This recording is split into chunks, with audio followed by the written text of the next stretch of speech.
Welcome, everybody. I'm early today, needless to say.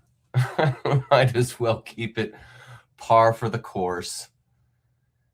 So we're jumping right in today. We are on the final stages of Chapter 1 in Zen.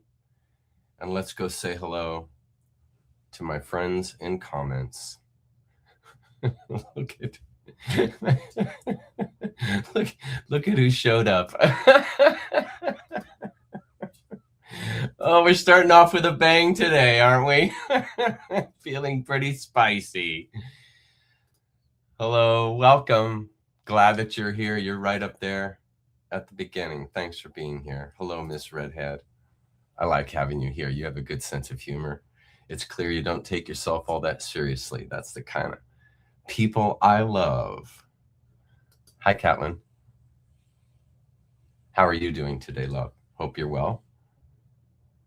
Hi, Victoria. Welcome. Glad that you're here. Hello.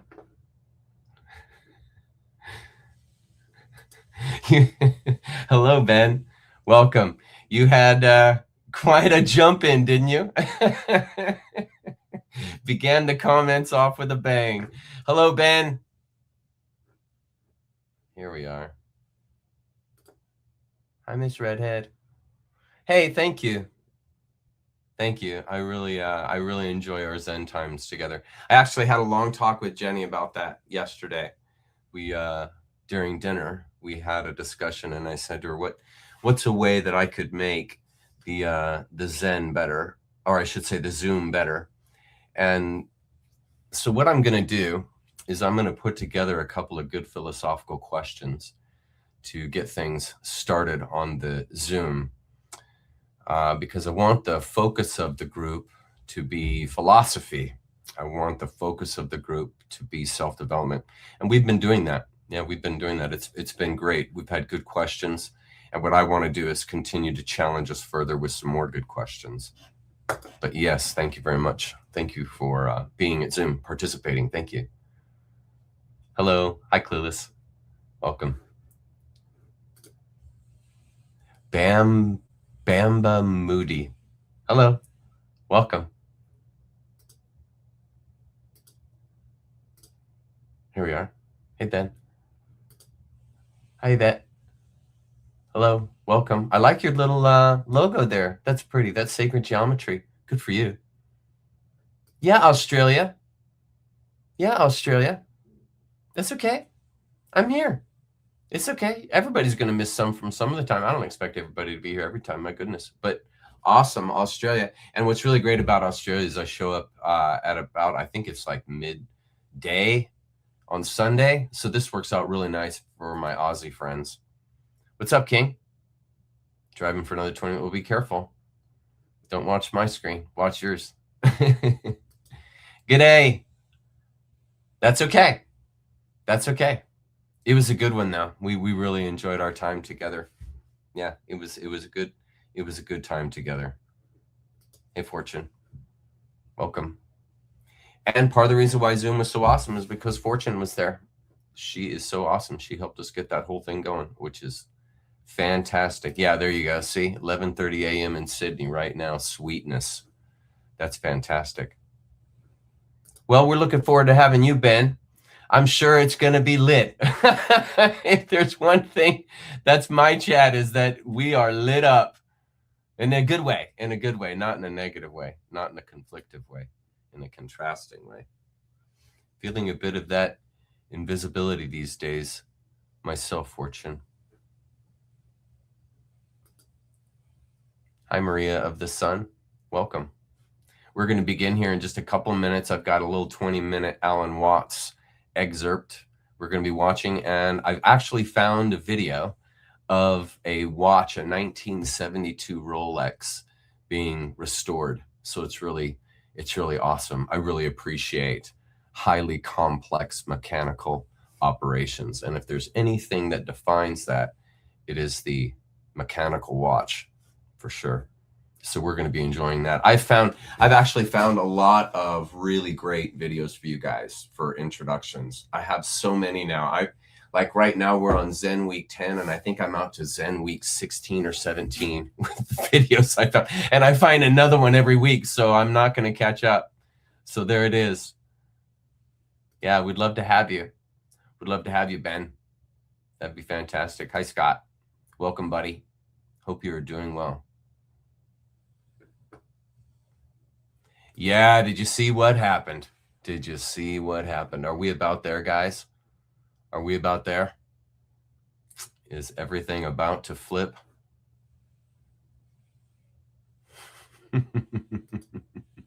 I do. For sure.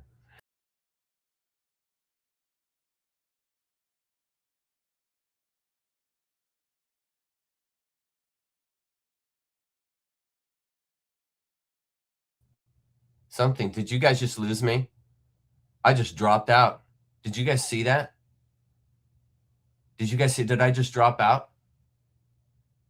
I'm looking at comments.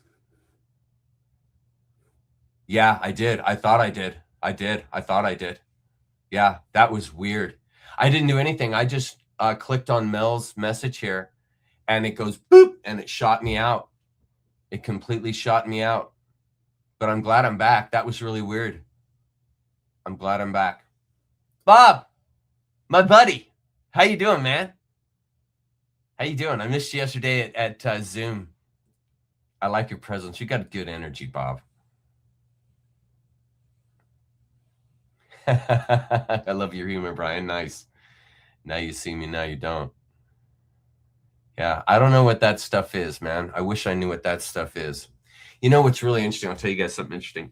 So a couple of weeks ago, I was just doing my normal live, and normally my lives, I've usually got anywhere from it's probably somewhere between 225 and 300 people. That's my normal for my lives.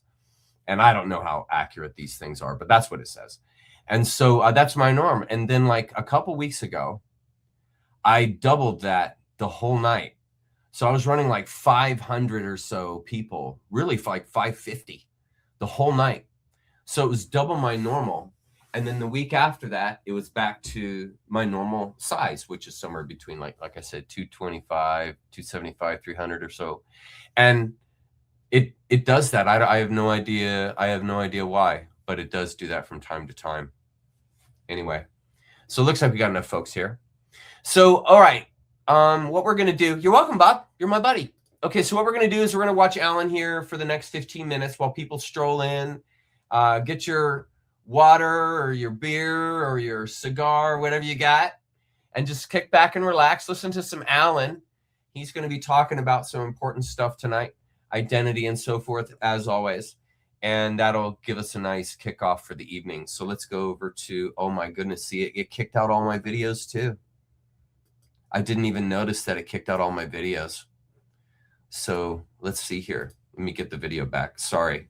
I had all this pre-prepped, but it just decided to have its own mind today. Come on, let's go. Okay. All right. So this is going to kick us off. All right. So I'm going to get this going, and then I'll see you guys at the top of the hour. Yeah, right on. I'll see you guys just at the top of the hour. Okay. Go. Yeah. Go.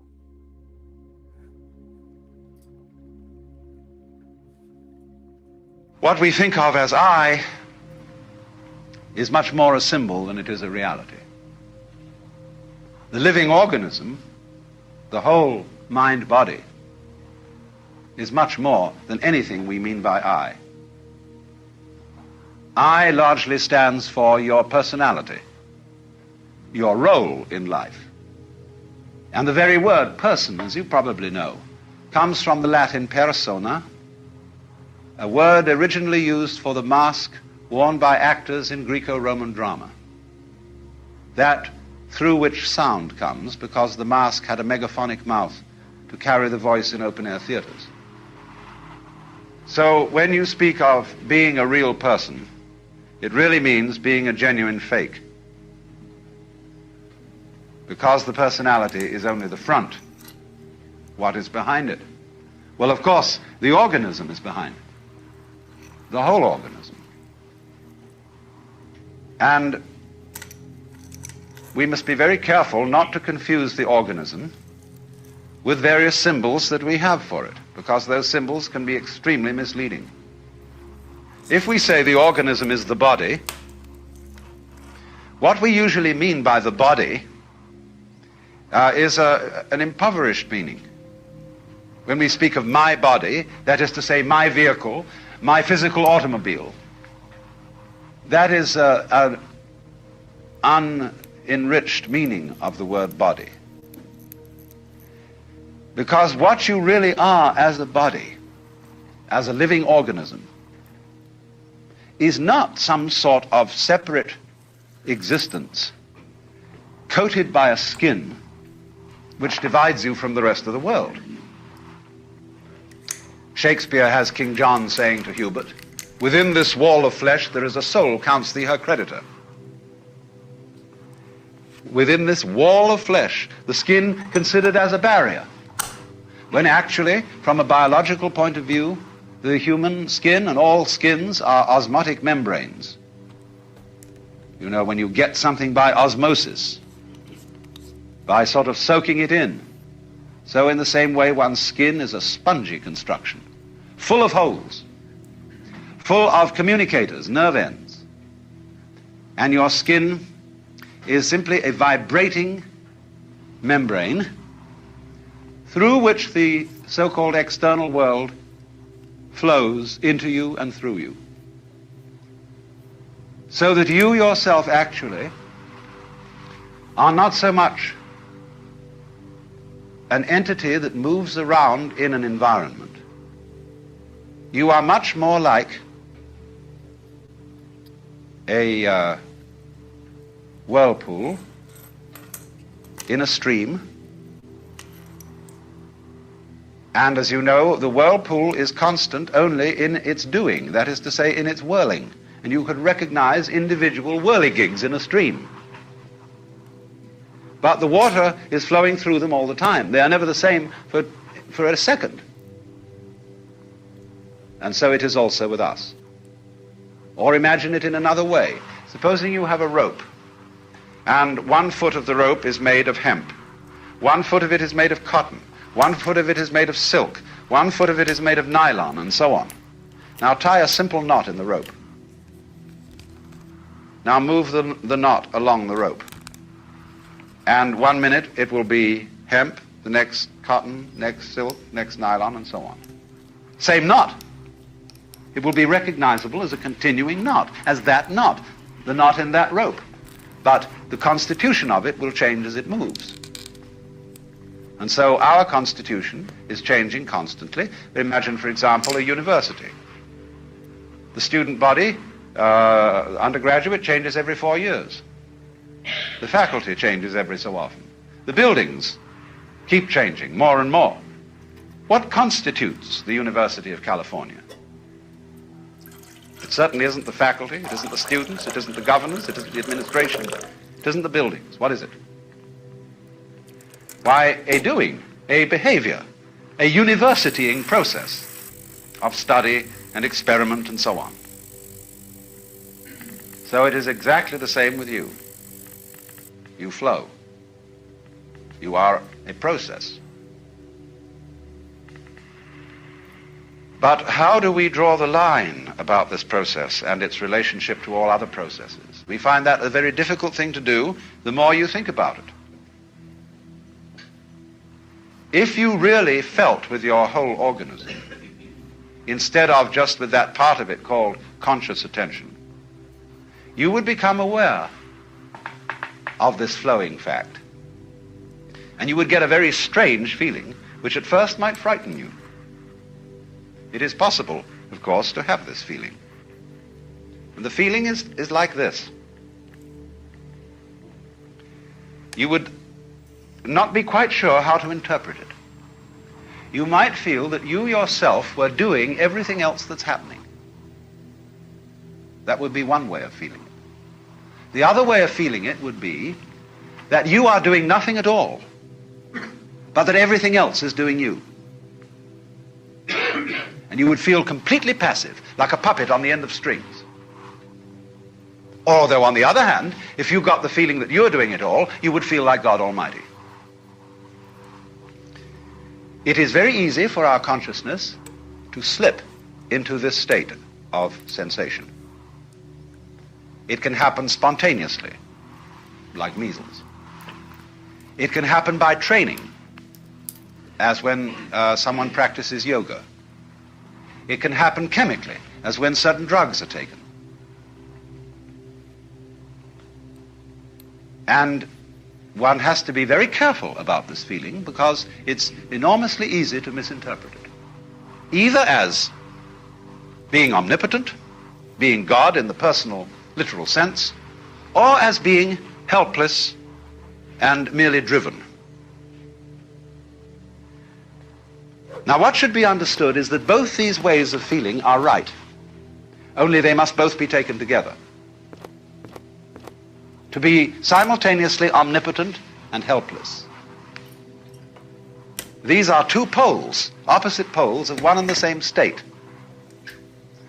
Because the message that is coming through, and that we find difficulty in understanding because it's contrary to our common sense, contrary to our whole history and conditioning, the message that's coming through is you as a living organism and all that is going on in your environment constitute a single process. What in physics we would call a unified field. A single process, like a pattern, but you know, any pattern has all sorts of subsidiary wiggles in it. Like the organism itself is a unified pattern, but it's full of wiggles. All sorts of tubes and organs and bones and nerves and so on. Working in this way. You know, the body doesn't have a boss. We could pitch a big argument. Who is really the top dog in your body? Your stomach or your brain? I can argue for both ways. Well, let's first argue for the stomach. The stomach is fundamental. That's what eats, and eating is the fundamental thing of being alive. By putting food into the stomach, it digests it, and from there it goes out and energizes everything else. Obviously, the stomach is the most important. The hands, the mouth, the feet, all exist to serve the stomach. And naturally, as a final achievement of the stomach, is the brain, evolving later in the evolutionary process as a gadget up there to scavenge around and find stuff for the stomach to eat. That's the function of the brain. But now let's take the argument to the side of the brain. The brain says, oh, no, come now. Just because I arrived late doesn't mean that I'm unimportant. I was being gotten ready for. Because I am the thing that was the flower at the top of this thing. And this tube with stomachs in it and things below was preparing for me, and the stomach is my servant. It is doing all the dirty work, getting energy to put currents through my wonderful circuits, so that by the creation of all the goods of the mind, of the arts and sciences and religion and philosophy and so on, I shall be the true head of man. Well, both arguments are right. Because you have a relationship between stomach and brain, which is a sort of polarity. The one exists for the other. It's like when you prop up two sticks against each other, they will stand up so long as they lean on each other. Take one away and the other collapses. So chop off the head and the stomach is finished. Take out the stomach and the head is finished. So this is the way all organic life proceeds. It's different with mechanical life, because the mechanism must invariably have a boss, the man who puts the machine together, the person who constructs the computer, who designs it, who asks it questions, who programs it. He is the boss. But organisms don't have bosses. They are essentially, I would say, democratic arrangements, where somehow, in a marvelous way, an enormous company of cells are working together. But that isn't the way. The body wasn't sort of one day a lot of cells all crept together and said we're a body. That does sometimes happen in the biological domain. But much rather this, when you watch the gestation of a mammal, you see first of all a very simple little organism which swells. And as it swells, it becomes more and more complicated from within. No parts are added. Nothing is screwed on. There's no welding done or anything like that. It bulges. And of course, it does absorb material, but it transforms it. But all of it works together at once, like the legs of a centipede. Like you work all together at once. For you see, when we come down to it, you think you decide things, but you don't know how you do it. How do you open and close your hand? You can decide, I will now open my hand and do it, but you don't know how it's done. And yet, in a sense, you do know how it's done, because I say, I know how to open my hand, but you don't know in words.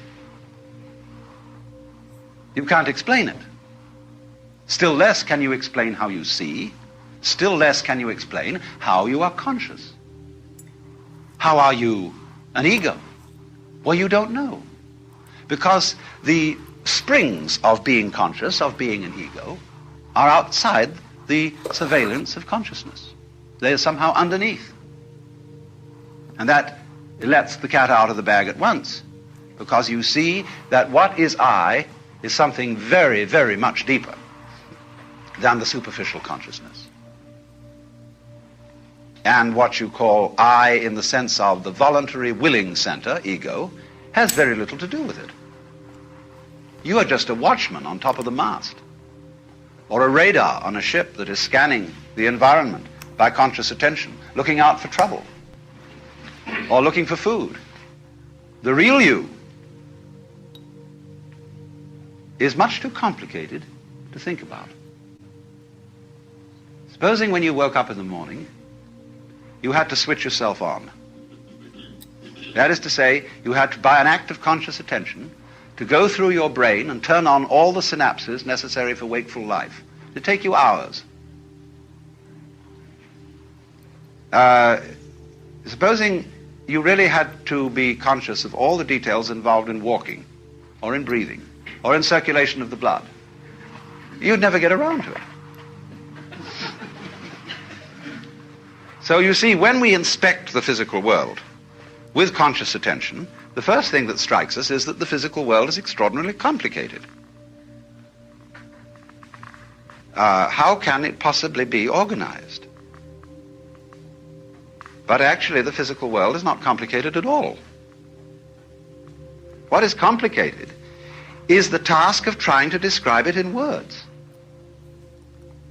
or of trying to figure it out in numbers. Because that is analogous to the task of, say, removing the water from the Pacific Ocean into the Atlantic with a beer mug. We can only take one mug at a time. And so we say in popular speech, you can only think of one thing at a time. That's not exactly true. But what it reveals is that thinking, that conscious thought, is a kind of calculus in which we understand things bit by bit. And it leads us into the superstition that things really are bits. Now, when you eat chicken, of course, you have to bite it, and you take it in bits. And to make it easier to bite, you order from the grocer a cut-up fryer. But you don't get cut-up fryers out of eggs. Because you see, although we can speak of a chicken, an egg, or a body, it is not actually a bit. It hasn't been bitten off, except for purposes of thinking.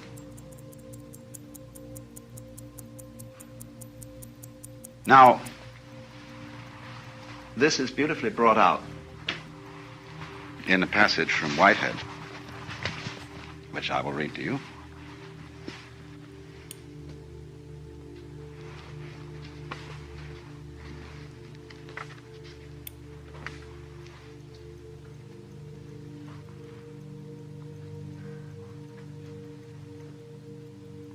he's discussing the 19th century philosophy of science, which I was just discussing too. And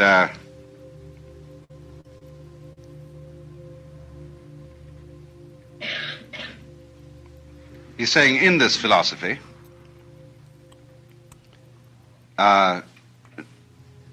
all our impressions of nature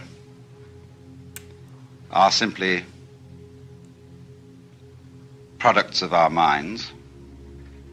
Nature gets credit which should in truth be reserved for ourselves. The rose for its scent, the nightingale for his song, and the sun for his radiance. The poets are entirely mistaken. They should address their lyrics to themselves and should turn them into odes of self-congratulation on the excellency of the human mind. Nature is a dull affair, soundless, scentless, colorless, merely the hurrying of material endlessly, meaninglessly. However you disguise it, this is the practical outcome of the characteristic scientific philosophy which closed even the 17th century. In the first place, we must note its astounding efficiency as a system of concepts for the organization of scientific research. In this respect, it is fully worthy of the genius of the century which produced it. It has held its own as the guiding principle of scientific studies ever since. It is still reigning. Every university in the world organizes itself in accordance with it. No alternative system of organizing the pursuit of scientific truth has been suggested. It is not only reigning, but it is without a rival. And yet, it is quite unbelievable. This conception of the universe is surely framed in terms of high abstractions, and the paradox only arises because we have mistaken our abstractions for concrete realities. He calls that, you see, the fallacy of misplaced concreteness. The attribution, in other words, to our bitty way of thinking, to the world which we are biting. That is misplaced concreteness. The separations between things are abstract. They are concepts. In the same way, for example, as lines of latitude and longitude are concepts, even though a Russian poet has recently made a beautiful poem about the world being like a ball carried in a net bag. But you never expect to trip over the equator when you cross it. And although it is something quite abstract and does not exist in nature, it's extremely useful for purposes of navigation. So in the same way, bitting and having words to describe particular events or particular wiggles in the universal pattern are very useful. But they are very dangerous when you confuse things with natural events. Because then you get into this sort of trouble. The trouble of the sorcerer. The surgeon, who is too much of a specialist in one organ, runs into that organ and alters it and does what he considers a better mechanical job than the Lord did. But then he discovers, to his dismay and the even greater dismay of his patient, that the operation has unforeseen consequences in some other part of the organism because he didn't realize the connection. When likewise we object to certain insect pests. Oh, we say, get rid of them. DDT. And so, but then we found we got rid of something else we didn't want to get rid of. And worse still, that this insect that we didn't like was doing a job for us in some manner of which we weren't aware, and we only become aware of it when suddenly we find ourselves covered with another kind of fly altogether, or with some sort of bacteria which this insect kept down. Watch it, watch it, watch it, because nature does not consist of separate things which you can just pull out like parts from an engine.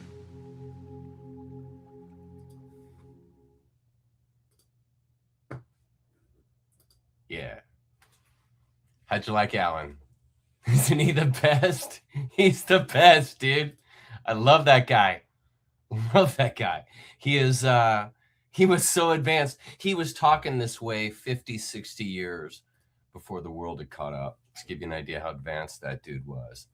So yeah, outstanding. Hello, Gretchen. Welcome. Hey, 9mm. Glad that you're here. We have the crew in the house. Fantastic. Hey, thanks.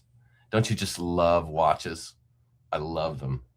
I love the mechanical watches, not the digital ones, the actual mechanical, hardcore, wind it up watch. I think that's fantastic. Hello, Biker Chick. I know who you are. Welcome. Yeah, he's the best. Alan's the best. Hello, Pablo. What you think of what's heating up in Formula One, my friend? You think Mercedes-Benz is going to kick it next year? I think they are. I think they are.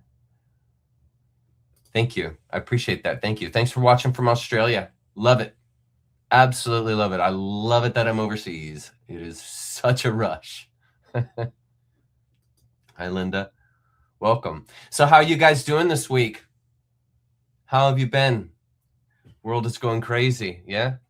Nothing has changed. Yes, that's right. Yeah, it is 1 year for us. Yeah. Yeah. We'll have to think of something. We will have to think of something. Yeah, for sure. So how have you guys been doing?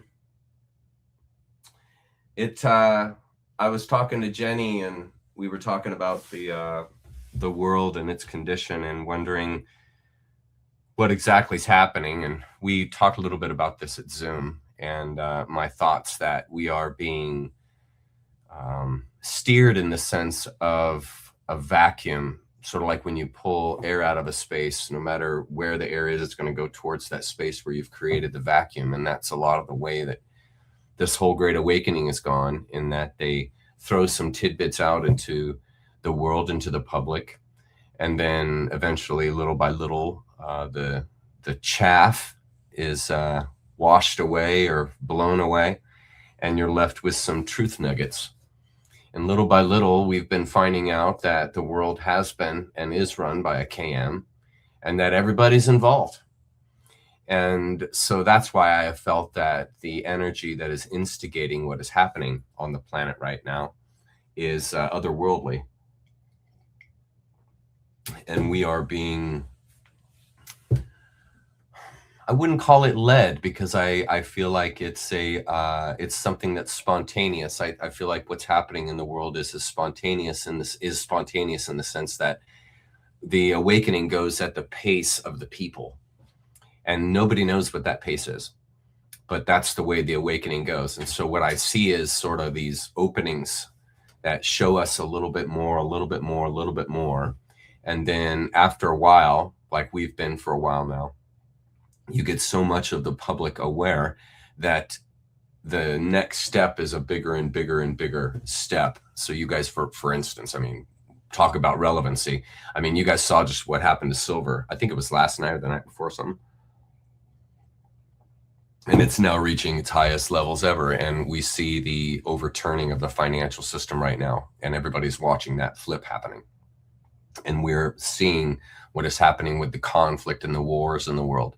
We're seeing what's happening with all of the borders and all that's happening with the immigration and the real story behind these things.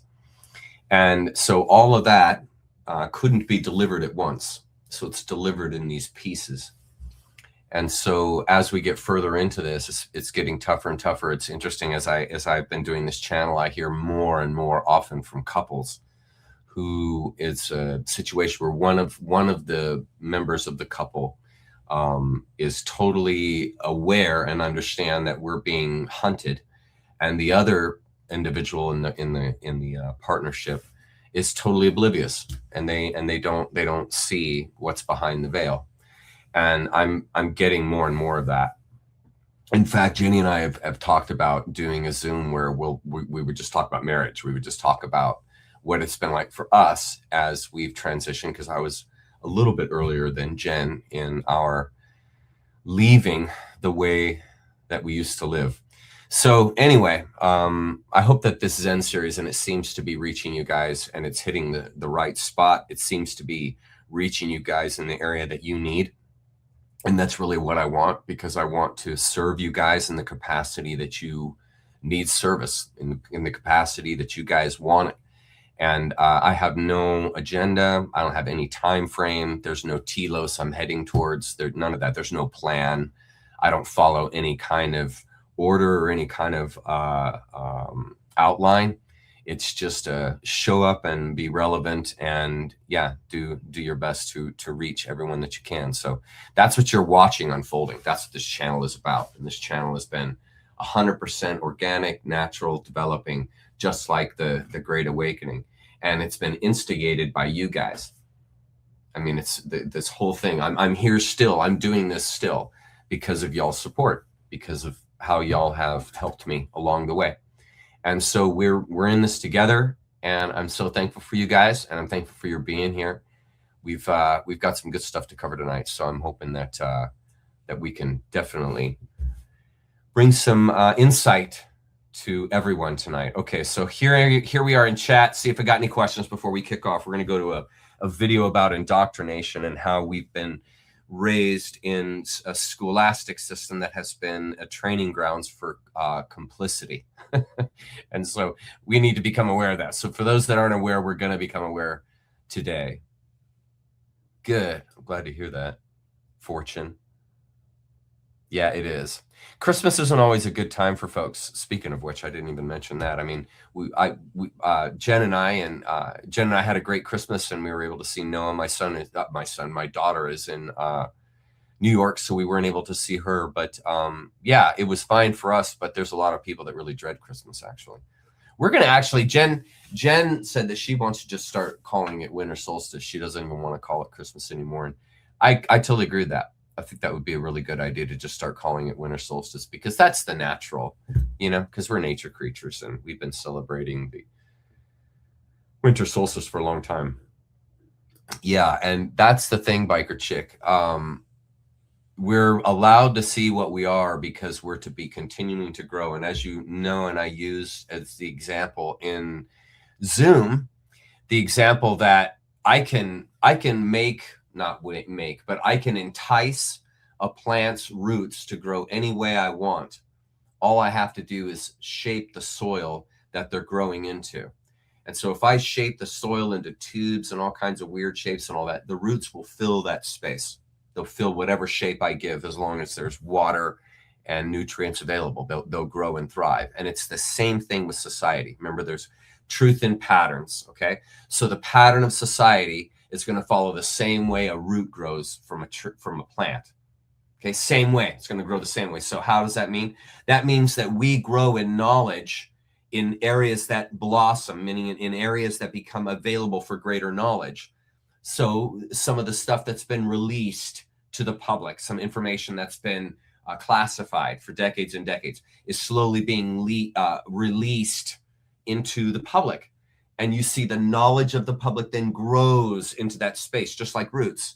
And the roots, you have the pioneers that rush in there quick, and then they start sending the scouts back to the masses to let them know, hey, this is what we're finding in this new area of growth, this new space of nutrients. Okay, and that's exactly the way things are happening. And you guys know this. I've said from the beginning, something is instigating this. Something is instigating this, because we were to never know this stuff. Never. And you guys have seen what has happened to people who come out and whistleblow. They die of suicide with 2 or 3 gunshots to the head. That's the kind of suicide they commit. Which is incredible, because you'd think that after 1 gunshot to the head, that person would be dead. You'd think that, if their entire head exploded, they wouldn't be able to pull that trigger a second time.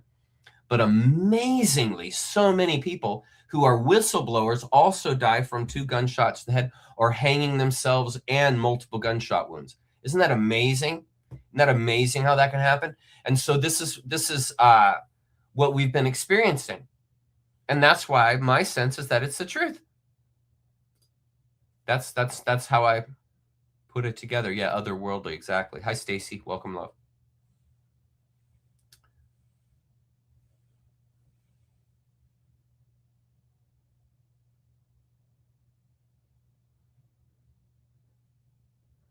Thank you. Yeah. Thank you very much. Yeah. I am so sorry. From 3 and 4 years old. I can't even imagine what you've gone through. I can't even fathom it. I can't even fathom it. Yep. It's happening. Yep. It's happening. It's happening. Yeah. Good for you. You're a wise man, Brian. You're a wise man. Assets. Tangible assets.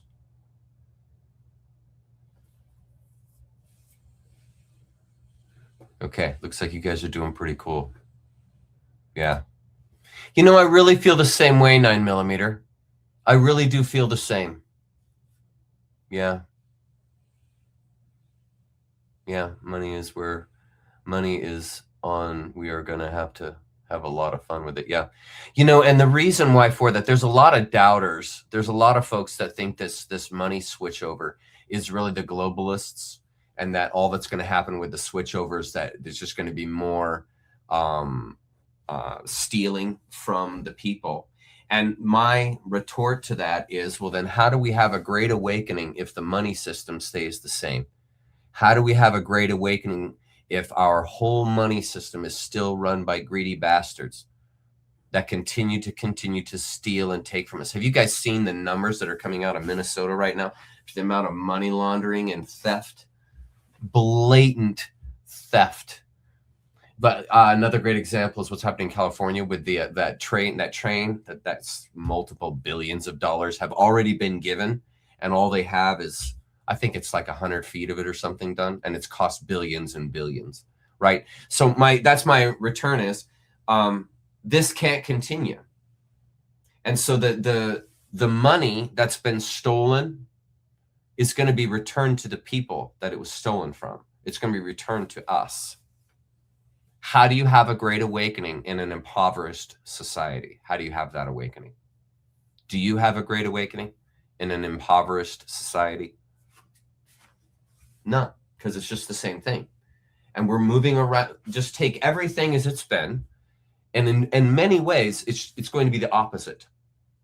Okay, so we're no longer going to be involved in sort of this patriarchy out of kind of idea. We're actually going to be oriented, the world will be oriented to partnership ideals, partnership culture, humane values, values that value the human individual, not the society and its leaders. It's a totally different mythology we're walking into. And so all these old habits of always thinking everything constellates money, everything constellates greed, everything constellates dominator culture, the way we've been brainwashed, okay, all that is going away. That's why the world that we're going to is uncomprehendable. Because, I mean, can you imagine a world that isn't run by greed? That is run for the values to serve the human being? Can you imagine a culture like that? I mean, imagine a culture that's based on trust, you know, where people not only trust themselves, but trust others as a first cause, you know, not as something that we attempt to do, but that's the first cause. Like the first cause in our current society is greed. That's a first cause. That's a motivating force. That is what's to inspire the society, right? And we're going to be in a society that is inspired and motivated by love and compassion, empathy. That's where we're headed, right? So that world can't comprehend a world that cares more about money than people, you see, because we can't imagine a world that cares more about people than money. So we can't imagine that, or how hard it is to make. It's going to be the same thing in many epochs from now. Those societies will look back on us and say, can you believe those people, they ran on a society that was run on greed. Babylonian money magic. You know, and they'll look at us with the same profundity that we look or imagine those societies to be, or like what we see in the past, like with the pyramids and stuff. We can't even fathom it. Yeah. Well, that's where we're going. And so, yeah, it's going to be lit soon, in my opinion. It's going to definitely be lit soon. I bet they have, Clueless. I bet they have. Yeah, right on. I'm glad that you're here live. Yeah, sending love to you. Thank you so much. Would you? Would you? We're happy to do it. Jenny and I are happy to do it. We'd be happy to do that with y'all. Happy to answer whatever questions you have. I'm all about transparency. I'm all about organic spontaneity. And what could be better than sitting down in front of a bunch of y'all and having a talk about marriage? That'd be fantastic. Yeah. Collective consciousness is thick. The distance between us and them is insanely huge. True that. Yeah. Even between me and my dad, my mom, my family. I mean, it's huge. It's unfathomable what I've done, in their opinion. I'm grateful for those channels, those topics are beautiful. Can you cover any MK Ultra or Project Monarch? It's hard for me to do that on the lives, Donna Marie, because talking about that stuff really causes a lot of censorship. Believe it or not, my YouTube channel has had a strike on it for over a year and a half now. And I finally am going to be free of all of my strikes in, I think, like 50 days. And what I'm really curious about is if after I lose that strike, if I'm able to increase my growth rate. But we'll see. We'll see. Not that it matters, but I'm curious. I'm genuinely curious if the algorithm will be kinder to me if I don't have a copyright strike on my channel. Yeah, we need everyone to awaken, don't we? We really do. Good. I'm glad it didn't. I'm glad it didn't. It was a good day for us, but it just isn't for everybody. Yeah, I totally so agree with that 9mm. I want that so bad. I want a 13-month calendar so bad, like so bad. I would so get behind a movement for that, for sure. Absolutely. Oh, I'm so sorry, love. Oh, dang it. Yeah, not everybody's into it. How to make this season meaningful for us. Yeah, consider celebrating winter solstice. You know, that goes way back into our history as a collective. You know, we've been doing that as a society, celebrating the return of the sun. I mean, one of the great factors right now, guys, is that the sun is getting higher and higher day by day. And the further north you are, like Jen and I are way up here, and we're near Canada. So we gain like 5-7 minutes of light every day from now until June. So that's encouraging. If that brings you any hope, love, hopefully it does. Hopefully it does. Yeah, King. Good inside joke there, buddy. Exactly. Yes. Yeah, I don't blame you. A lot of people are the same way. A lot of people the same way. Yep, a lot of people the same way. Yeah, how dare me? How could I say such a thing? Say unalive for the algorithm. Yeah, exactly. Here we are. Chuck, if you were a grifter and not a pure, sincere soul, there is no way I would be here. My discernment is deadly accurate and knows vibes deeply. I'll take that as a compliment, friend. Thank you very much, 9mm. Appreciate that, sir. Thank you. I promise you I don't have any agenda, brother. Yep. Promise you. Yep, the professor at MIT that was recently killed was doing cutting edge. See? He was, wasn't he? He was, wasn't he? He was. Yeah. Yeah, exactly. Exactly. Exactly. Yeah. Yeah, but it's not. But yes, they will. They think in many ways that it's just the Great Awakening is just everyone becomes a Christian. That's kind of where they default. Like finally everyone figures out that Jesus Christ is Lord, and that's the Great Awakening. And then all the Islamists think that finally everyone believes that Allah is God, and finally the world will awaken to that fact. You know, that's why this is so hard this great awakening is so difficult for so many people because they can't imagine a world outside the contexts that they've been living in their whole life. And yeah, it's impossible. Imagine if you were, say, poor your whole life, like you never ever had money. You couldn't fathom what it would be like to not have to have a job, to not be working all the time, to not be struggling to pay your bills. You can't imagine having all the things that you wanted. You would rarely ever get what you want. You would just be in the state of earning and caring for those that you love and so forth, right? Well, that's very hard for a person like that to imagine having wealth beyond comprehension. Multiple houses, multiple cars, multiple bank accounts, go anywhere, anytime you want. That's an excuse me, that's an unfathomable concept.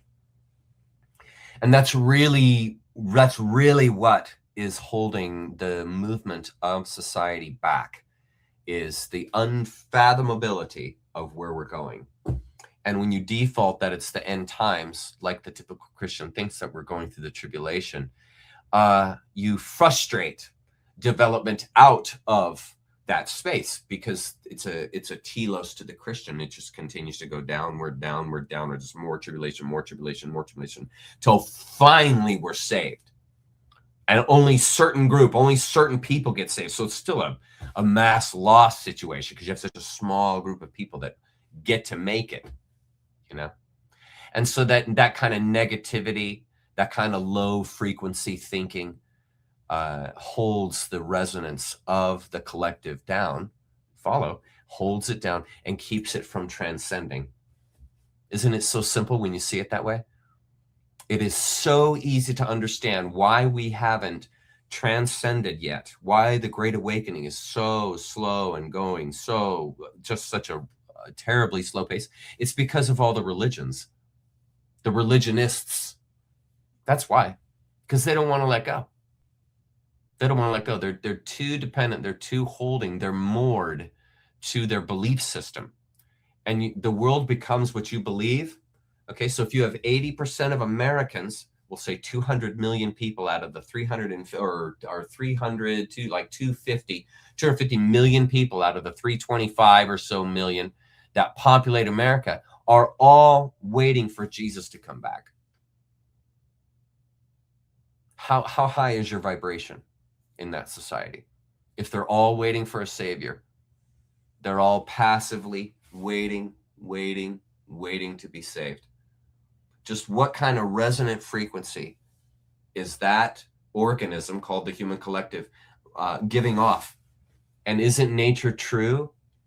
Isn't it true?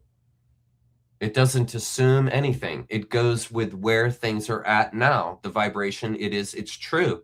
It's authentic to the vibration. And if 80% of the collective is still waiting for a savior and still thinks they're lost and a sinner and the world is fallen, how do you get that frequency up? They have to leave the religion. And isn't it interesting how many people have said that disclosure ends all religions? How many times you guys heard Cliff High say that?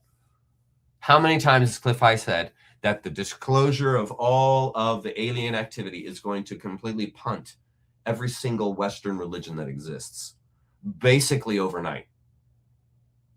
And if you follow the logic of that, you will see that it's true. It doesn't, in other words, it doesn't take a rocket scientist to figure out that that's true. Okay. So that's really right there, biker chick. Sorry, I got the hair in my eye. That's really where we're at. That's honestly, and that's one of the biggest reasons why I do what I do on this channel. That's one of the biggest reasons that I do what I'm doing.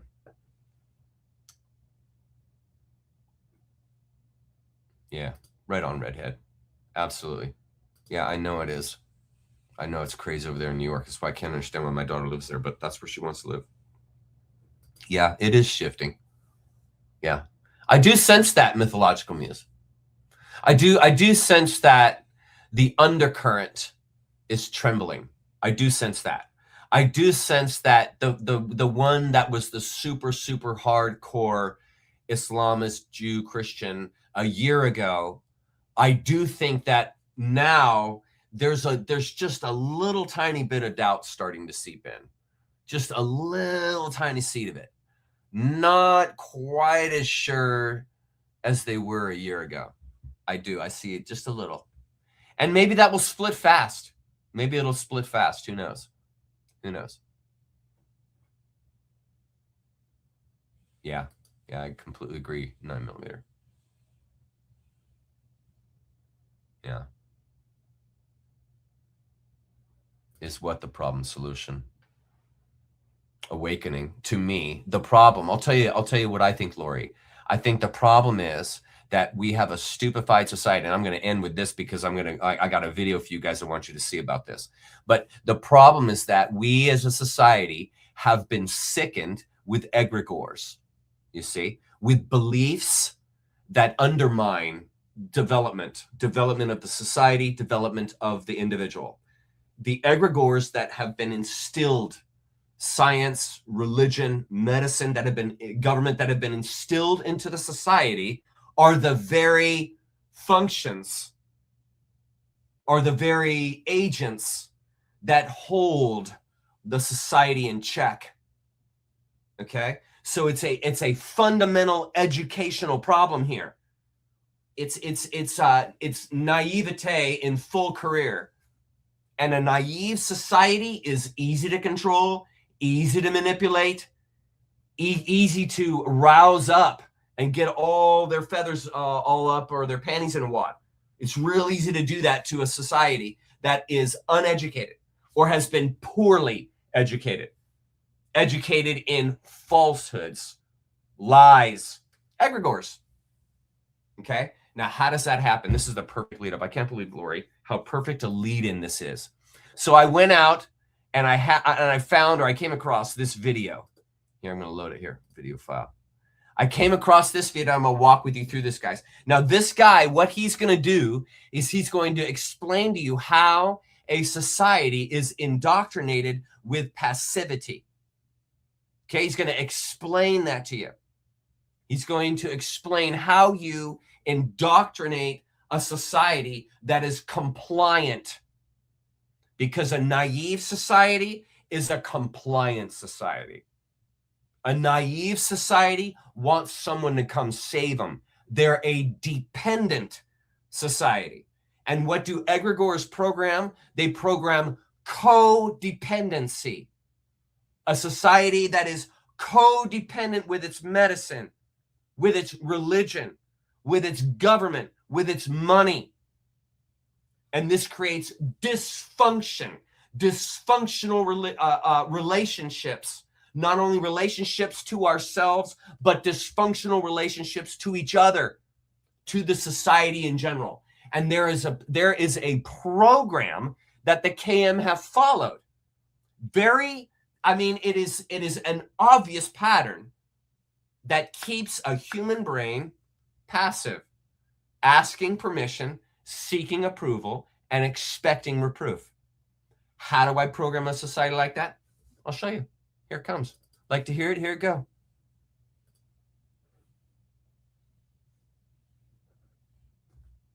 All right, if you hated school growing up, this one's for you. All right, so school is not neutral. It isn't. School is it's the first institution that tells a child what they are allowed to be. And if you want to understand the story of ADHD, you have to understand this first. The school system came first. The diagnosis came later. Okay, right there. I want to hold this thought with you as he talks, okay? The diagnosis, you see, for the religion is sin. You're a sinner. Okay, and now what he's going to be talking about is these kids that have been diagnosed with ADHD, and the reason why they have ADHD is because of the way they're being educated. The same exact pattern is used in religion. Same exact. So all of you, meaning the public, all you guys are treated like sinners, right? And so you're educated, you are raised in that idea that you have a problem. Something is wrong with you. And what is happening with the ADHD? Something's wrong with the child. Don't blame the education in the same way the sinner. Don't blame the religion. Okay, so don't blame the education. The ADHD, that's the child's problem. And his argument is that no, actually, it's the environment you have put the child in that has caused this. And what is the environment that the religion puts the individual in? Tribulation, sin. And so they develop a sickness, and that sickness we have been talking about for God knows how many weeks on my channel. So simply, all I want you to do while you're listening to this guy, just look at the patterns. See the patterns, how the way that children are educated, it's the same exact educational pattern for the adult, for the Christian, for the religionist. It causes dysfunction. Both cause dysfunctional thinking, dysfunctional behavior, dysfunctional relationships, because the educating factor is dysfunctional. That's the core. It's not the person. It is what and how they're being trained. Now follow. They built a structure based on obedience, sitting still, and quiet compliance. Then they created a medical category for children who could not conform to that structure. So this is not a medical story. This is a system story. Bam. Okay? And remember, you are not a social being. You're a nature being. You're a nature creature, you see? And you have been raised how a society learns, not how an individual learns. You see? Dysfunctional from the start. That's my point. From the very seed core beginning, it's been dysfunctional. But not only the education, right? Not only the school system, but the religion. Okay? From the beginning. Okay? Follow. The Prussian model, it was designed specifically to take children and turn them into compliant factory workers and compliant soldiers. That is the DNA of modern school. And from the moment that a kid starts kindergarten, every single hour of that day is about shaping them to obey the bell. What is key with orthodoxy? Obedience. You will obey. And you will not obey simply because you will not obey because of your heart, because your heart is fallen. You will obey because you are following orders. You will obey because you are obedient to the laws. You see, and what have we been studying in Zen? That true virtuosity doesn't come from law. It comes from the heart. It comes from sensitivity, understanding the deeper sense. You see? And that same vein of dysfunction he's talking about here in the religion, in the educating in schools, it's the same exact line in religion. The parallels are uncanny. Just watch. Sit here. Don't talk. Raise your hand. Wait your turn. Memorize this. Regurgitate that. Do as you're told. None of this is how children learn. Exactly.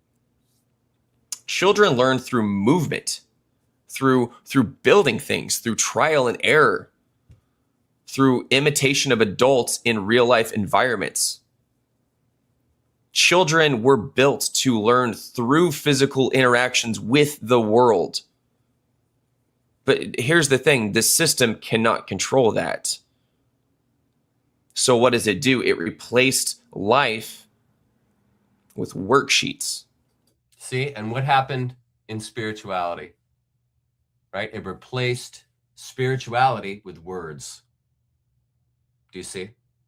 They took the life out of education in the same way they took the life out of spirituality.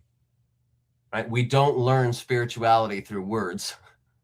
We learn it through personal experience. And he's saying the same here. How do we learn when it comes to education? Hands-on. That's why Montessori is such a great way of learning, such a great educational system, because you're learning through the sensorial systems, which is how a human being learns. Here, continuing. And standardized testing.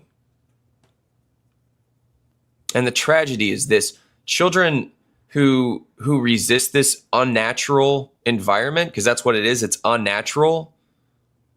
The ones who resist this, they are not defective. They are responsive. They are reacting exactly how a healthy organism reacts when it is trapped in a cage. But instead of redesigning the cage, the culture drugs the kid. And because what have I said? Relief is a drug. Relief is a drug. Drugs are prevalent in these societies, in the educational societies, in the religious societies, in the governmental societies. But they're mind drugs. They're conceptual drugs. Conceptual drugs. Drugs purely of the mind. It's not something that you take with your mouth. It's a drug of the mind. Addiction. Addicted in the religious sense, you become addicted to the rigidness of it, in the sense that you can anchor your life to it because you got the hard core facts and truth, right? But you're trying to more a wonder. Do you see the madness then that has been inculcated into you? Because you think it's a good idea to more down to laws and regulation when you're inside of a wonder.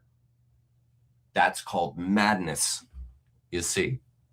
But you can't see it, right? Because the system is so skewed. most adults today were also raised inside that same cage, they just assume the cage is normal. This is how false baselines get created. You take an unnatural environment, force children into it, and then call the ones who struggle disordered. That is how you invent abnormality. Yeah. But the truth is, the real baseline is energy. It's curiosity. It's motion. Experimentation, noise, trying and failing, and trying again. Physical trial, risk, exploration. Those are not symptoms. Those are developmental requirements. Exactly. And what have we said? What have I said about sin and misbehavior? They are developmental requirements. It's not a problem.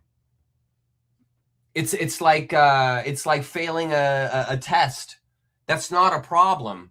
It's just simply you're not aware. It's an awareness issue. There's nothing wrong. There's nothing that has to be fixed. It's simply awareness.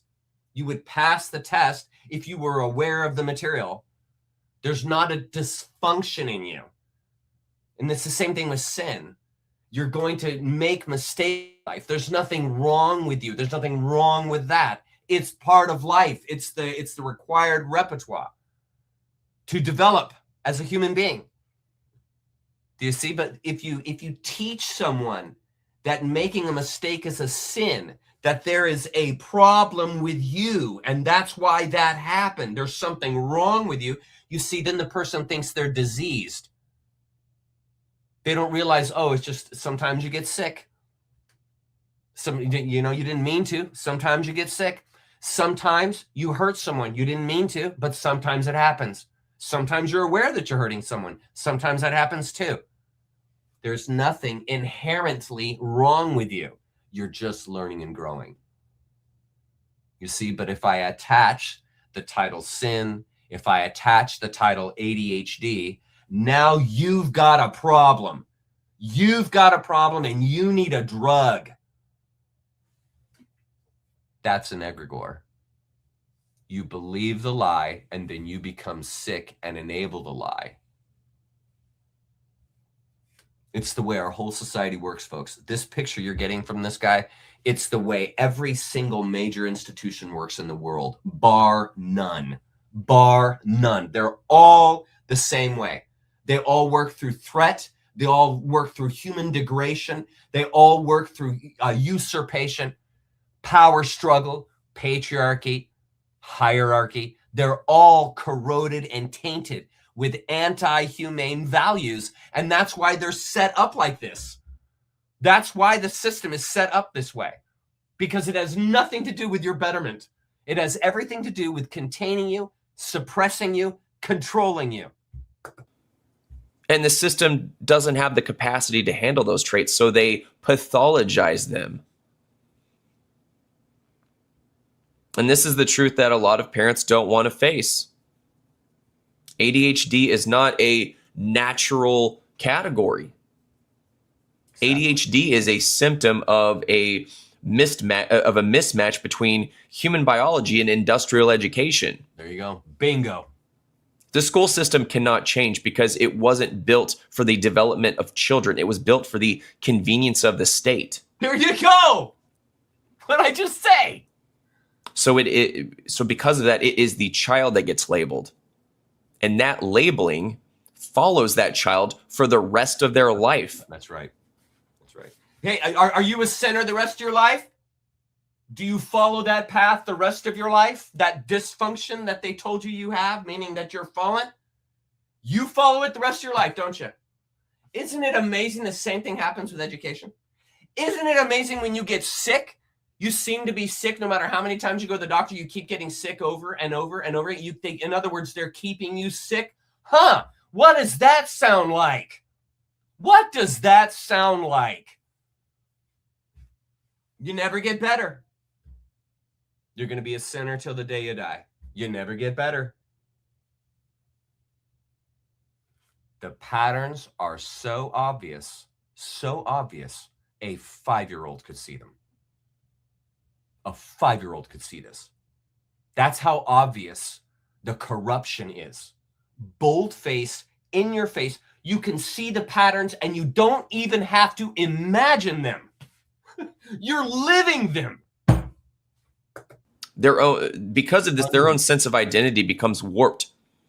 Yes. It becomes warped by terms that were invented to make them easier to manage. There you go. Thank you, Catholic Church.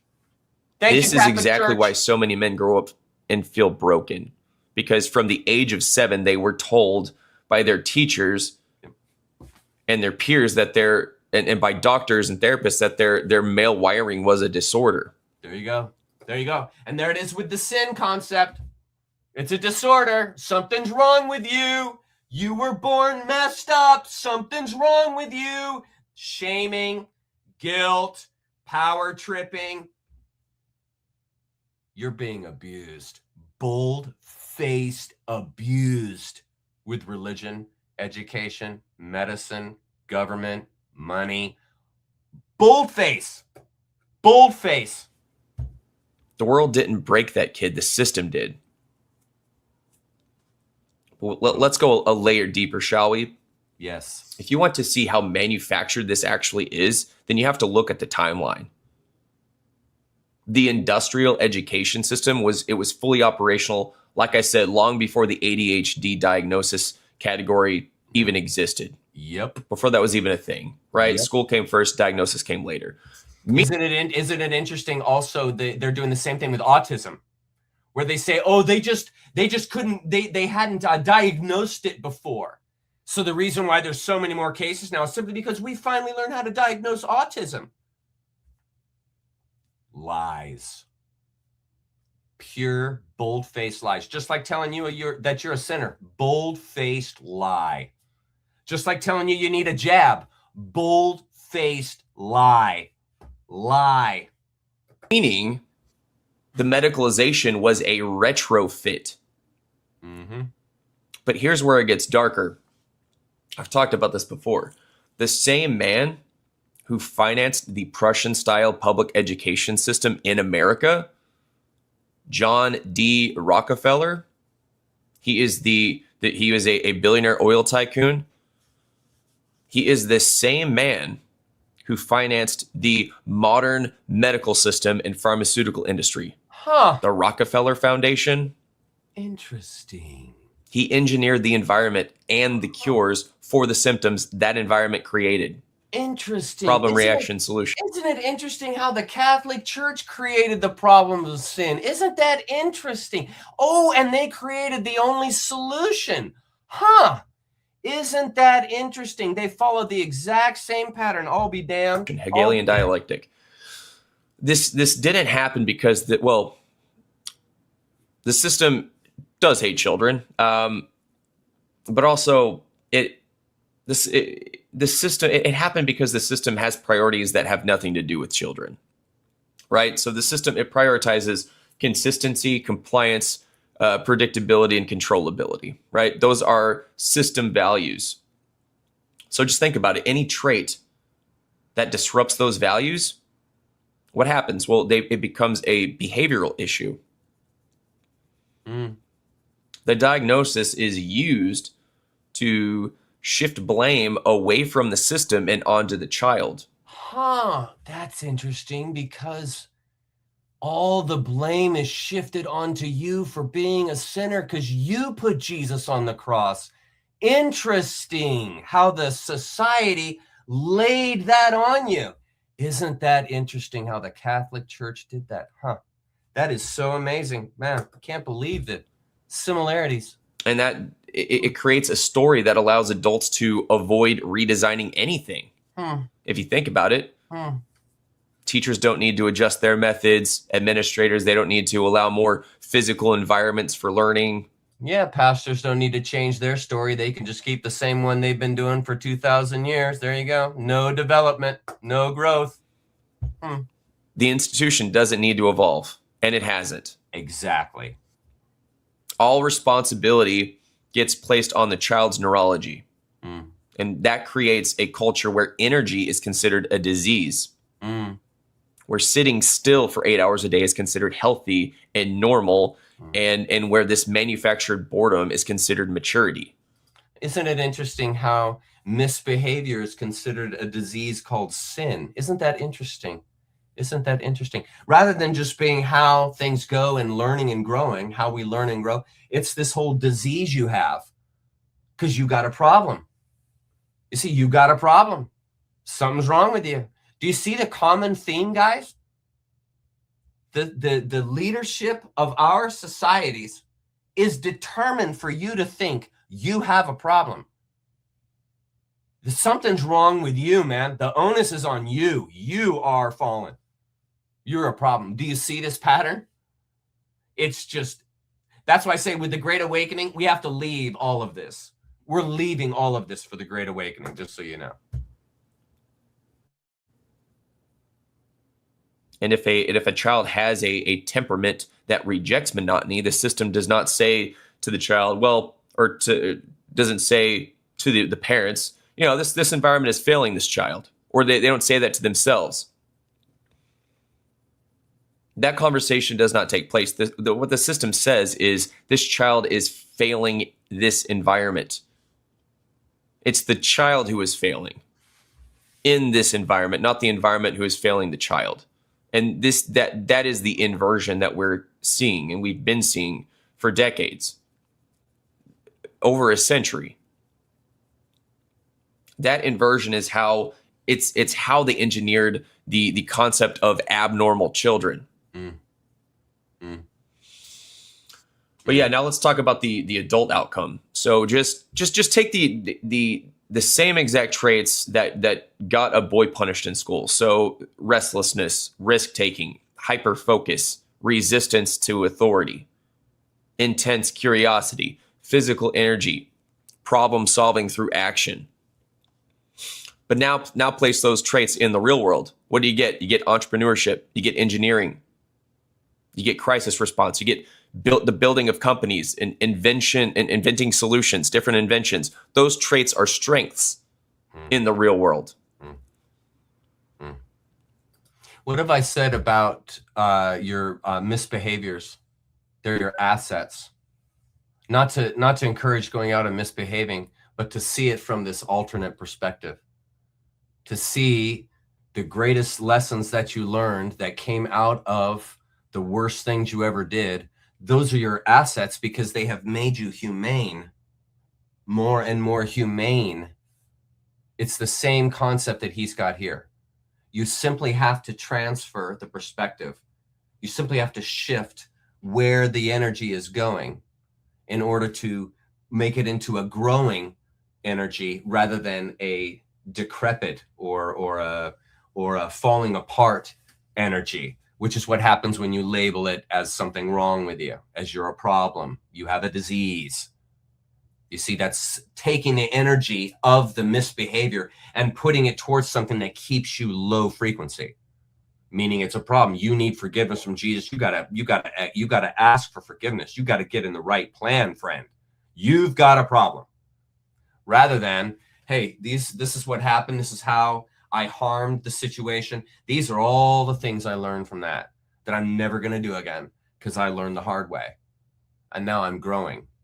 You see, it is a totally different approach to the same issue. And what he's talking about here is that it's the same thing. It's the same thing. And they're just using these systems to, rather than for these things to spawn growth, they're spawning death. It's spawning self-consumption, narcissism, patriarchy, hierarchy, brutality, abuse, greed.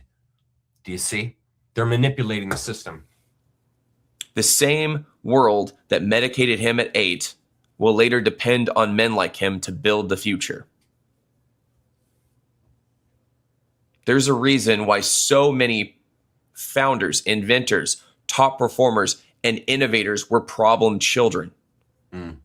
Problem children. Yeah, exactly. They were never broken. They were miscast in the wrong environment. There you go.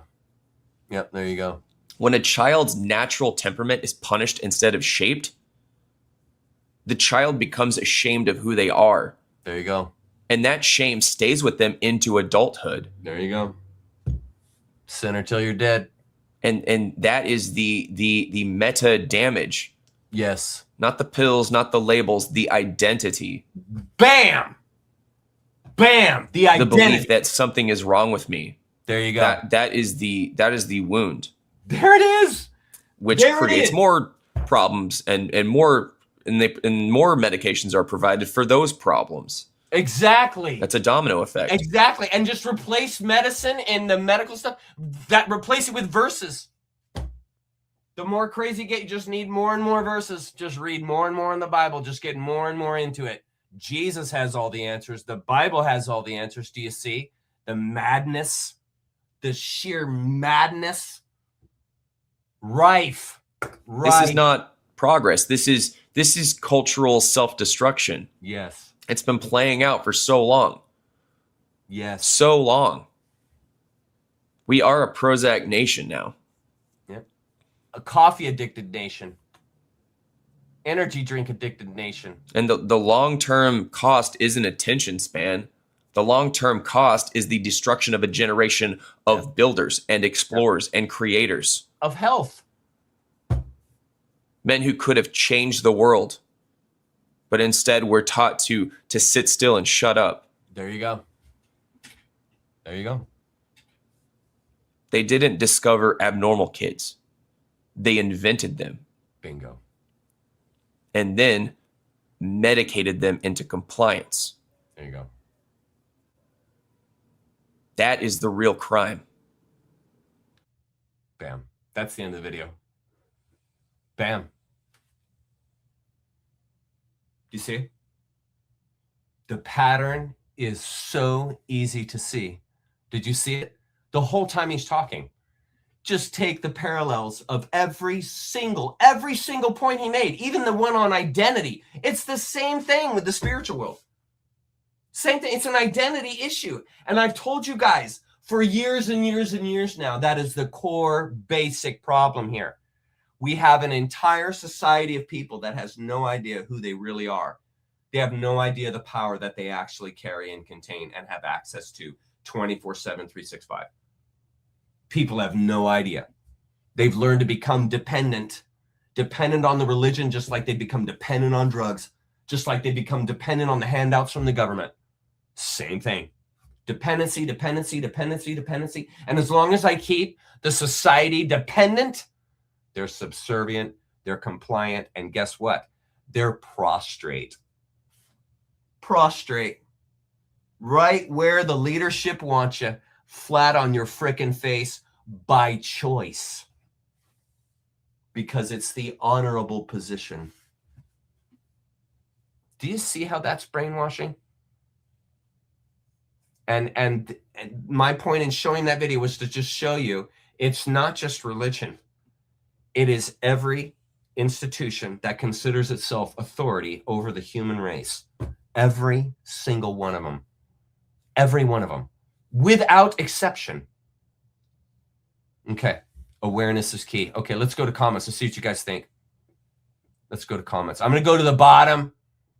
because there's so many of them. I'm going to go to the bottom. Okay.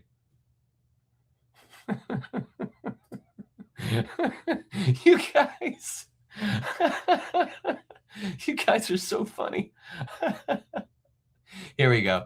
Let's see what he said. Gretchen, Chuck's not taking our coffee away. He just says we got to spoof it up like the Cooley true story. I just don't want you guys addicted. That's all. I don't want you guys addicted. I'm off, folks. Still listening. And until the next time I pass across, outstanding. We'll see you later, Steady Eddie. Welcome.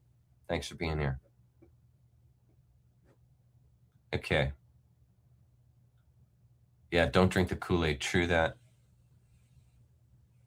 Okay, here we are. Okay, well then let's go to the lesson tonight. Looks like you guys are all set with comments. I'm not seeing any big questions. Okay. Here, before I go, what is this? Hi, Chuck. Hello, Arizona Lane. Hi. Creative. Hi, Chuck. I'm so overwhelmed by the goodness of who you are. Oh, thank you. I appreciate that. I appreciate that very much. Thank you, love. And the resonance with this message.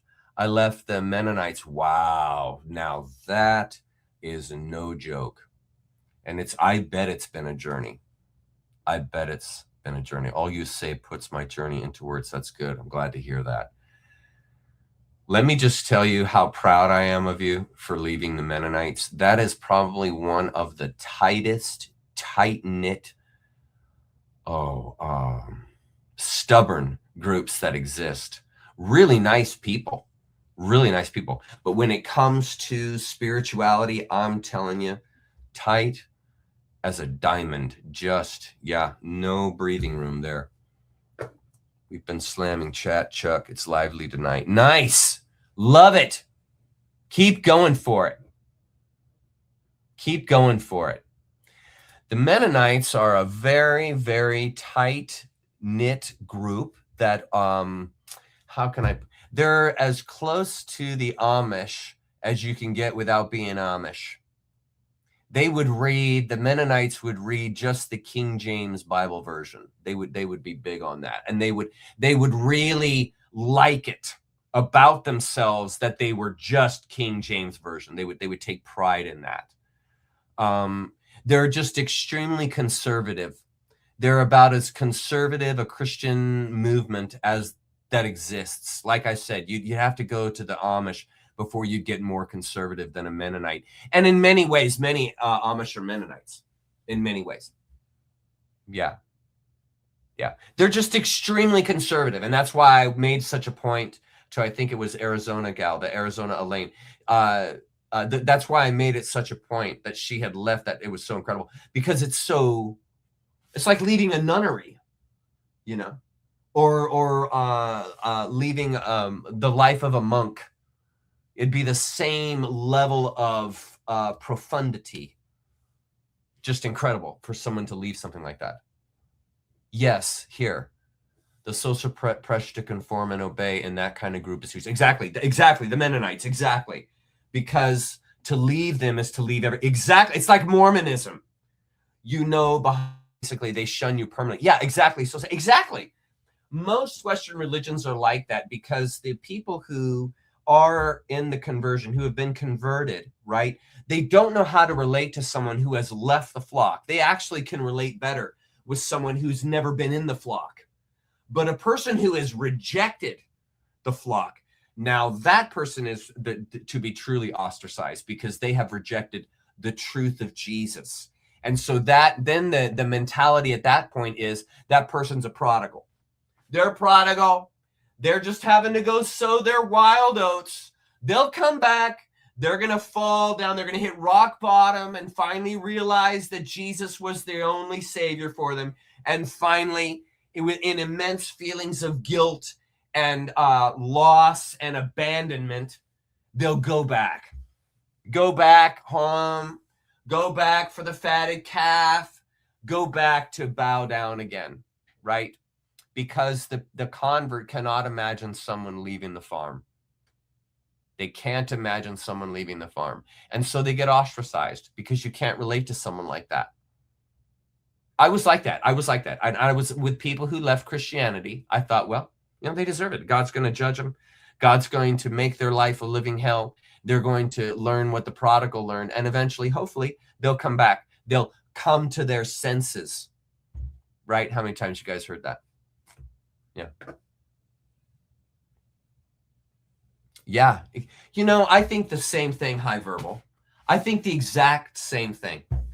It's like, just a little bit of research will show you that dude was psycho, that he was a full-blown Mason, and he was completely involved in the Satanic Church.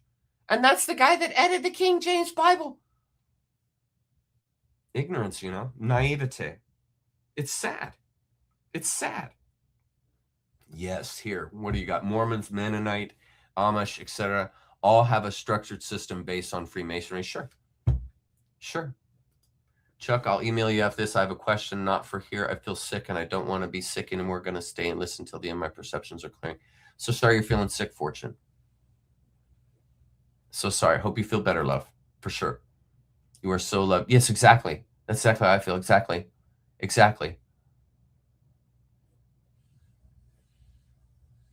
Yeah, exactly. Wait for him to come back, right? Wait for him to come back. Got the prodigal. It's all that shame orientating stuff, man. That shame and guilt. That whole thing, fallen creature. Do you see the programming? Fascists. Yeah, it's religious fascism. It's true. I think children are beautiful. We should have children, absolutely. We need the population is dwindling so much now that it's trouble. It spells trouble if we don't start increasing babies. It spells trouble. Yeah, exactly. Yes, Kogi Carol. Yes, it's related to Zionism. In fact, the deeper you get into Mormonism, the more satanic it gets. Have you guys ever seen the top? Right now, or when this is over, whenever you can, go to Google. Google the temple, the Mormon Tabernacle in Salt Lake City, Utah. Go to the big Mormon Tabernacle. Get an aerial helicopter view. You know how when you get an aerial helicopter view in Europe on top of the skyscrapers and the buildings, and they got like pyramids and shit, they got all that Freemason Masonic stuff all over the top of the buildings. I wonder if you'll see something similar on top of the Mormon Tabernacle in Salt Lake City. I wonder if there are any parallels between the Masonic principles in Europe and have you guys seen DC, Washington, DC, the big owl and the shaping of the roads forming a pentagram?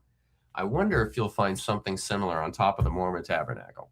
The further you get into Mormonism, the more satanic it becomes, just so you know. Chuck, do you think people like us have a rebel gene like Carrie Cassidy suggests? Yes. I've had mine since I was a child. I haven't liked to wear suits. I haven't liked to conform since I was a child. My mom used to tell me I was one of the most obnoxious people that she knew because I refused to conform. So I would just tell people like it is. I would just say it like it is. And I've been like that since I was a child. In fact, I'll tell you a story, and I'm not proud of this, but I'll tell you the story anyway. So when I was a kid, my dad's dad, all of my grandparents passed away before I was 5. So even my dad's dad. And so by the time I was able to remember things and so forth, most of my parents had passed away. Well, there was only one left, and it was Pipo. That was the name of my authentic blood grandfather. It was my dad's dad. So he came to live with us, and he was elderly, and I was a little child. I was like 4 years old. I still remember this. It's I think one of the first memories I ever have as a child. So I'm sitting at the table, and it's the morning time, and I'm not in school yet because I'm 4 years old. So I'm still at the house, and Pipo was living with us at the house. Well, I'm a kid, and kids, they say what they think. That's why you never ask a child if they think you're fat, because if you are, they're going to tell you that you are. So be careful when you're around kids, because they're going to be honest with you. So anyway, we're sitting down eating breakfast, and I had he had recently moved in because of some things that had happened, personal family stuff I won't get into. And so he had moved to the house where Dad, remember, he had just taken the job at EV Free in 71. So this is like 1974. So it's like 3 years later. So Dad's hitting home runs and doing really well. So they can afford to bring in his father to come and live with us at the house. So he's sitting at the table, and every time he eats, he spits up half his food. So I'm sitting there, I'm eating my cereal like I always do. And here's a new person who's coming to the house now. And they're now eating breakfast when I eat breakfast. When I've been eating breakfast and all my brothers and sisters are going off to school, I'm seeing all this happen in front of me. So I'm sitting there eating breakfast, and Peepo is eating next to me. And every time he's taking a bite of cereal, he's like half chewing it, half spitting it back in the soup, put it back in soup. And I'm like dry heaving. You guys know how sensitive I am about food. If you don't know that, I am. I'm extremely, extremely finicky and sensitive with food stuff. And so I'm like gagging watching this. And so eventually I found the limit. I hit my limit as a 4-year-old. And then another morning he came up, and I thought, you know what, I've had enough of this. And I began to spit on him and throw rags at him and tell him that he's disgusting. This is my grandfather. I was 4. So the seed of rebellion, the seed of like, I'm just going to tell you what I think, and I really don't care what you think. That kind of thing usually is already in you, because that's what gives you the gumption to do it when you're an adult, because you're not going to even think about it. You're just going to say what you think, because you don't care what people think about what you think. You're just going to say it. And so, yes, that kind of thing, I believe, is inside of you. And obviously, depending on how you're raised and so forth, will either foster that or it will suppress it. But one way or another, it's going to come out. It's going to come out. And yeah, I got in lots of deep trouble. And yeah, that whole thing, I was disciplined for it. And understandably so. I mean, it's the wrong thing to do. You can't spit on your elders and throw rags at them. That's not acceptable. That's not acceptable behavior. So no, it's not okay. I was just answering the point being that, yes, that kind of rejective, I'm going to say what I think, and I'm not going to just have unabashed respect for you because you're older than me or bigger than me. You're going to have to earn it. So yes, I do. I think that kind of thing is inside people. Sorry, I didn't mean to get off track there. What is this here? Have you ever read a book called Book of Symbolism by Harry B. Joseph? No, I haven't. I haven't. Yeah. I don't remember many things, but I remember that scene, and my dad was none too happy. Understandably so. I'd have been mortified if I was my dad. Understandably so, but that's the way I was. That's the way it was. And I never had to eat breakfast with him again. So, problem solved. But,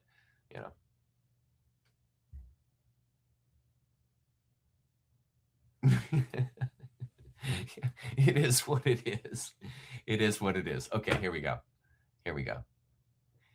Let's go to our media assets. Get started on Zen here tonight. Now, something I wanted to read you guys. Check out this letter that an individual sent me. I just want to read this to you because it's so beautiful. Here, remove this. Here. No, add it to the stage. There. Look at what someone sent me, guys. This is beautiful. Hey, Chuck. Just wanted to send you another message of extreme gratitude. The stuff you've put out into the world is literally changing it for the better. My life, and as a result, my family's lives are immeasurably better for your signposts and guidance. Ironically, like so many others, came for the bad news, God eaters, and stayed for the amazing, life-affirming, great news, literally all your other stuff, nature series, lives, Rosicrucianism, and now the awesome Zen. Thank you, friend. Yeah, astrotheology, tarot cards, yes, all part of it. It is my birthday today. I'm so grateful for so many things, and you are behind only my wife and kids for people to say thank you for. Thank you so much, friend. I appreciate that. Sending you, that lovely wife and daughter, the very finest of Christmas well wishing, my dear man. Thank you, friend. Thank you. Hope to catch you and the family on Zoom real soon. Me too. I hope you can make it. Maximum love, mon fier, and Merry Christmas. Brilliant. Isn't that fantastic, man? That is such a rush. That is so brilliant. I love reading that. Okay. So I'm going to get to these questions later if we have time, but we're going to get started tonight. Oh, I need to do a shout out to John, who's been battling heart issues. Father passed away and mom has dementia. I just wanted to tell you, John, I just want to offer you some encouragement. I know you're watching the show tonight, buddy, and I just wanted to say we're on the team, man. We're all pulling for you. I promise you, every single person in chat and myself are pulling for you, wishing for you to recover and wishing the best for you, friend. So sorry for what you are facing. Okay, very good. Glad I remembered to get that out. Okay, we are in Zen week 10, ladies and gentlemen. Can you believe this? We've only had an hour and 20-minute introduction. Crazy. So tonight, we're going to finish up the chapter. Let's get to the first slide. So we only have about 7 slides, and then we're going to be done with this chapter. And then I'm going to do a quick review from chapter 1. And then we're pretty much done for the evening. I don't know if we'll end early. I'm going to definitely spend more time in chat. But we've just got a few slides tonight. So let's get started. Okay. Aligning the vector, bridging Taoism and Zen. Brilliant. I found out listening to Alan. Remember when we just listened to him during the prelude? I had been pronouncing this de. It's duh. Duh is inner resourcefulness, creative, adaptive, and effortless. And you guys know we've been studying duh, and we've been studying that it's virtuousness, and virtuousness only sources from within. Virtuosity is something that you are born with, and you foster, you tease it out. You don't command it out. That's why you can't command someone to love someone or demand that they love God, because the heart doesn't respond to demand. The heart doesn't respond to mind. The heart responds to realization. The heart responds to experience. These are its foods, its nutrients. Its nutrients are authenticity and experience. So when you feed authenticity and experience to the heart, the virtuousness of your humaneness, your humanity comes out, because you're feeding, you as a nature creature, you're feeding nature's nutrients, which is the only food source that your heart is going to be able to ingest. Okay? And these are the intangibles. This is what your heart ingests, are the intangibles, the non-tangible. You can't put it into words, just like love. Can't put it into words. So this is what your heart lives upon, those intangibles. Okay. So understanding then, back to the slide here. Understanding then, de is this inner resourcefulness, you see, from the nutrients of experience and authenticity, transparency, honesty. See, these things bring this out of you. It's unthinkable because it defies analysis. You can't engineer or blueprint it like a machine, nor plan for it like an escape, nor find it like a lost treasure. That's why, folks, there is no plan. There is no plan for your life. There's opportunity. There's opportunity for your life. And the opportunity is endless. The possibilities are endless, but there's no plan. The plan unfolds as you live, as your perspective widens. Then a vector comes into focus based on your life experience and what impresses you. And this will determine your vector, where you put your energy, you see. And so there is no plan, because life is going to change on a dime. And all the plans you made and the plan that you think you're on or whatever, that's just going to dissolve. It's like when my wife and I moved here to Washington, I had all these plans. I had all these ways I was going to make it work. It was going to be great. And everything just fell apart. And it wasn't until I realized, oh, there is no plan, and I am not to have a plan, and then proceed forward from there. And that brings about peace, understanding, and zero anxiety. And I found that out the hard way by making what? mistake after mistake after mistake after mistake. Didn't intend them, but still made those mistakes. Refinement. None of them are sin. I don't look back on any of my choices or anything that I did since we moved to Washington with regret. The only regret, you quote unquote, that I could have is that I didn't learn fast enough. My perspective took so long to widen. That's the only regret I have, but it's nothing that I could have done because that's the pace I had to go. Everybody awakens at a different pace. Some people will need more pain than others to realize that it is already inside of you. It's going to take some pain to realize that it doesn't come from outside of you. It doesn't come from Jesus, from God, from Allah, from Yahweh. It doesn't come from any of that stuff. It comes from inside. And you're going to make mistake after mistake after mistake until you realize you can't command your heart, until you realize you didn't come here to obey, until you realize you didn't come here to get in line. And until you realize that, you will be on the plan of the right-hand path, following the society, following the necessary rules that the society has inculcated into you. And not until you follow the left-hand path do you discover this virtuosity that is inside you. Do you discover that I am a wonder, living in a wonder, that you discover that life is a now you see it, now you don't epiphany. And until that all becomes natural, common sense to you, you'll continue to live by the societal rules, by the right-hand path. Doing as you're told. Obeying and staying prostrate, falling on your knees and asking forgiveness and seeking approval and expecting reproof, because you will continue to behave like a slave as long as you think that you are a slave. And if you are following the right-hand path, you are a slave. You are following the ways of the social order, and you are not a social creature. You are a nature creature. And until you get these things straightened out, you're going to continue to be in dysfunction. Continuing, it is evoked out as one releases from the concerns of the self. Formal methods, rules, drills, permissions are distractions. They are distractions that resist it, as method introduces what? Self-consciousness. That's why they're distractions, because rules, drills, and permissions are for the conscious individual, the one that is running on their own self-servitude. Order of the self. You see, and that causes the person to think they need rules, drills, and permissions to behave appropriately without realizing, no, these things are evoked out through disobeying. You know, they're evoked out by not following the rules, by not getting in line, by thinking for yourself, making your own decisions. You see, and where does that happen? That happens in your subconscious, because you don't even know where your decisions come from. They come from your subconscious.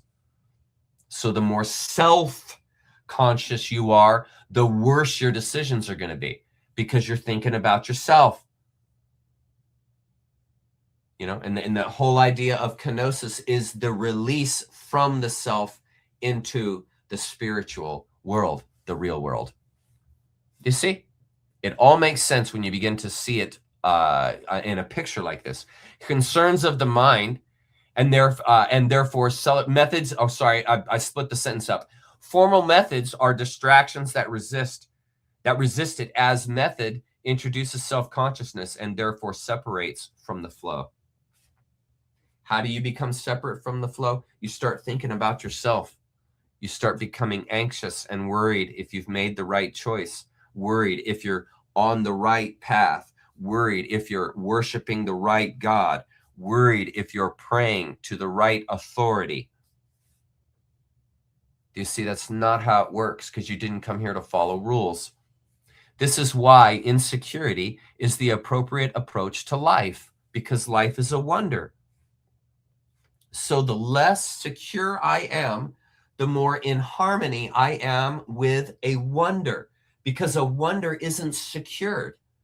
So the more I pretend that I'm secure, that I've got it figured out, that I'm going to heaven, and that I'm worshiping the right God, the more I lock myself down into that, the further and further disillusioned I become from the world of wonder that I live within, that I am. And I become disillusioned because I'm attempting to hold it. And the whole idea is release, because nature, love, the ether refuses, will not be held down, will not be held any more than your heart. Your heart will not be caged. So you can cage it with your mind all you want, but your heart isn't caged.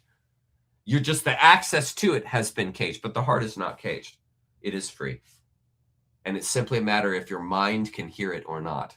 If your mind can get out of the way of itself enough to actually hear the subtle movements and pictures of the heart. It doesn't work in words.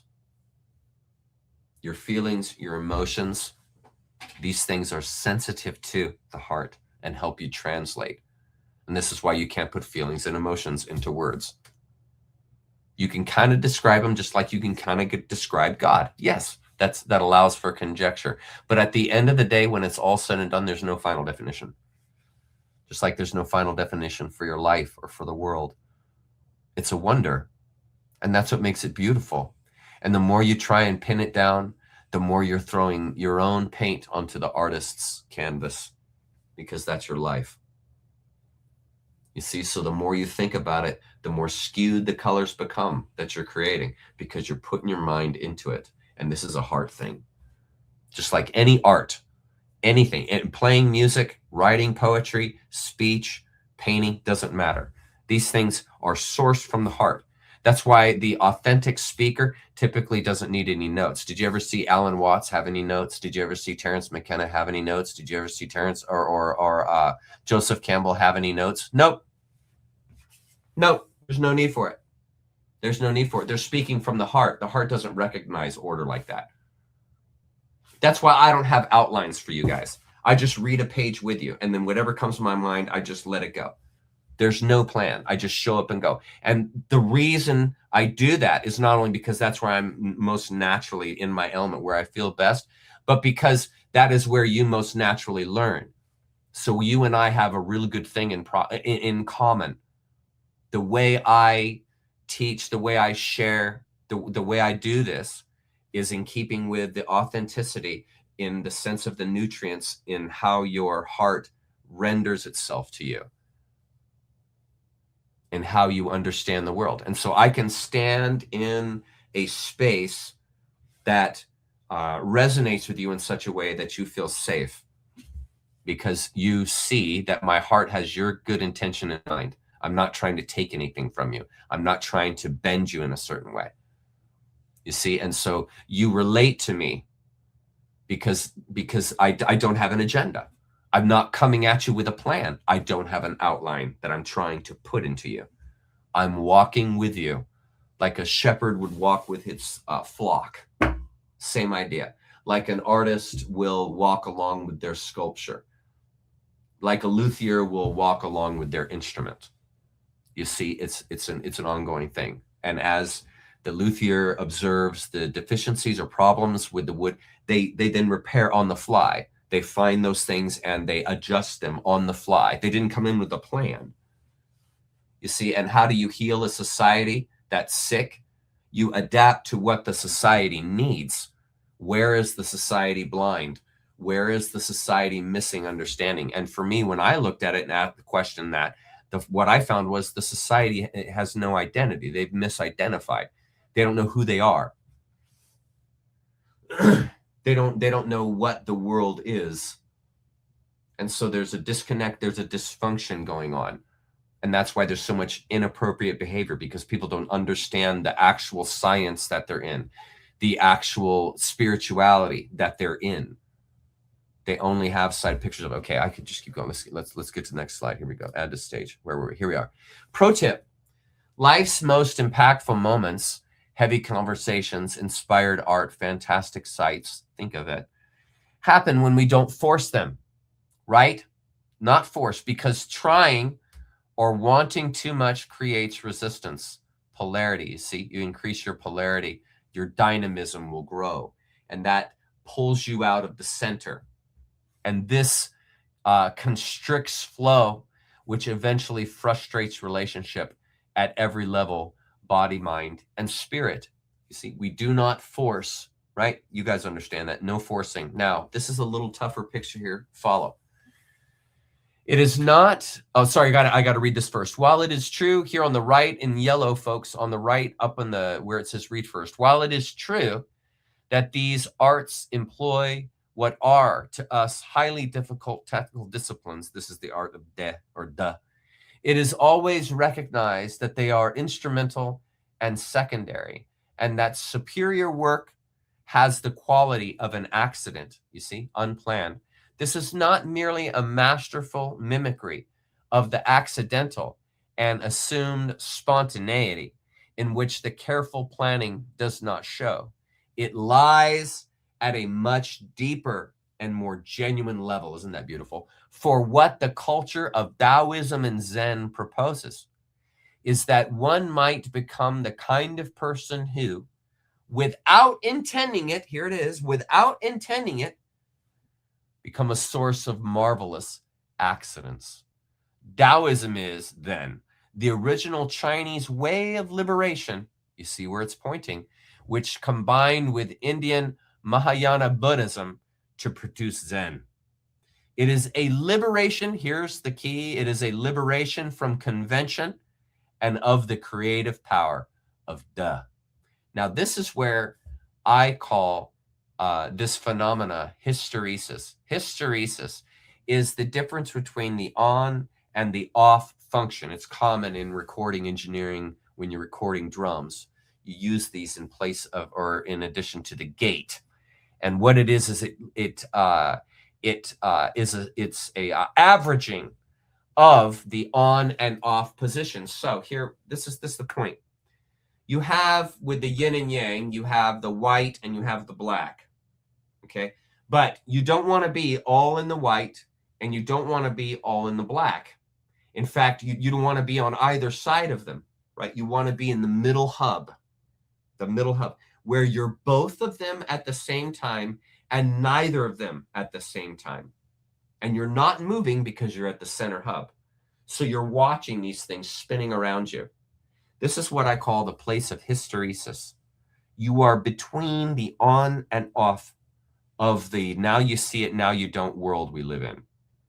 And that hysteresis here is not the instrument nor the musician, you see. It's not the body or the instrument, you see. It is the invisible essence that is evoked from their conjoining. You see, it's the invisible essence that is conjoining the white and the black. You see no resistance. The body and the soul, right? The instrument and the musician, right? These are linked together. And that is that function between the two is hysteresis.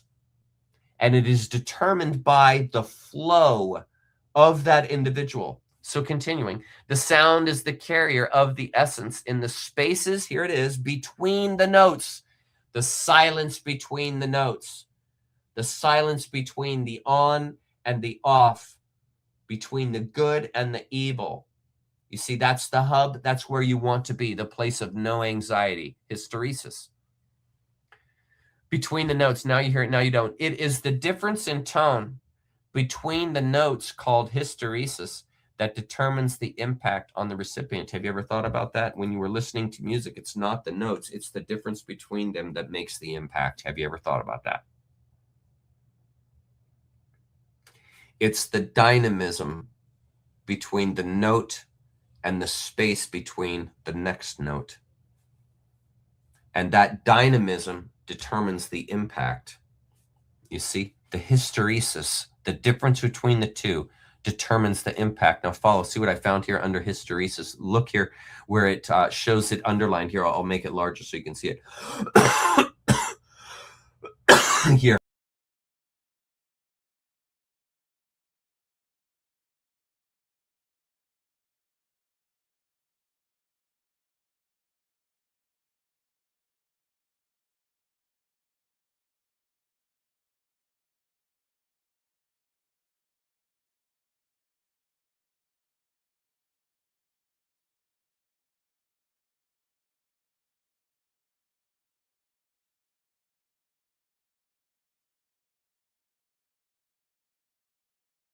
back here.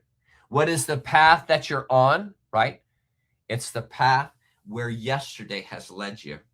So the path you're on yesterday is the wake that carries here to the next day.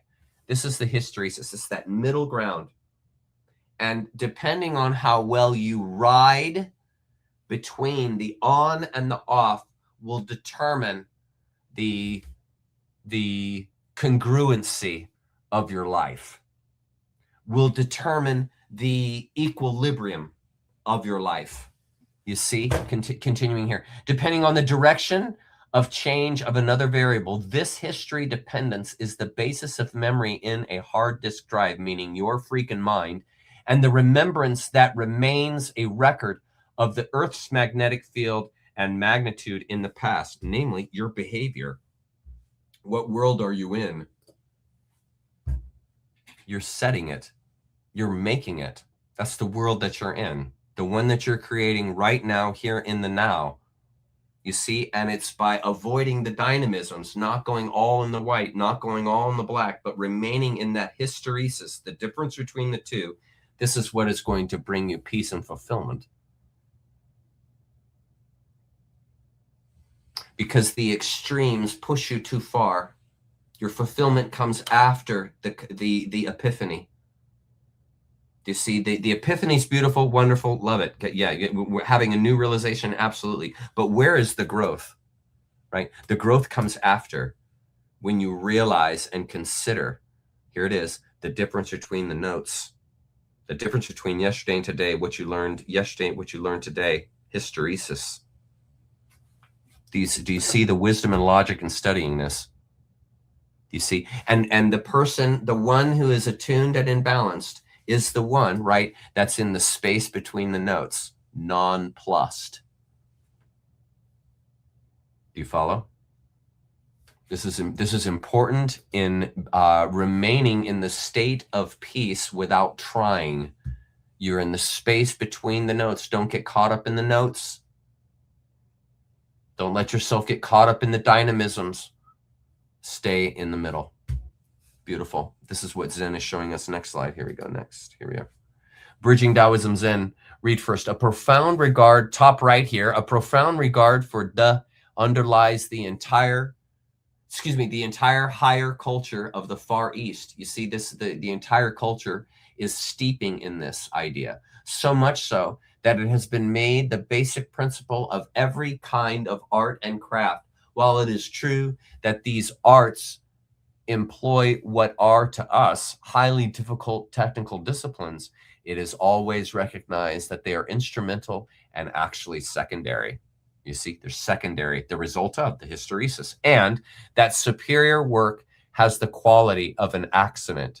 This is not merely a masterful mimicry of the accidental and assumed spontaneity in which the careful planning does not show. You see?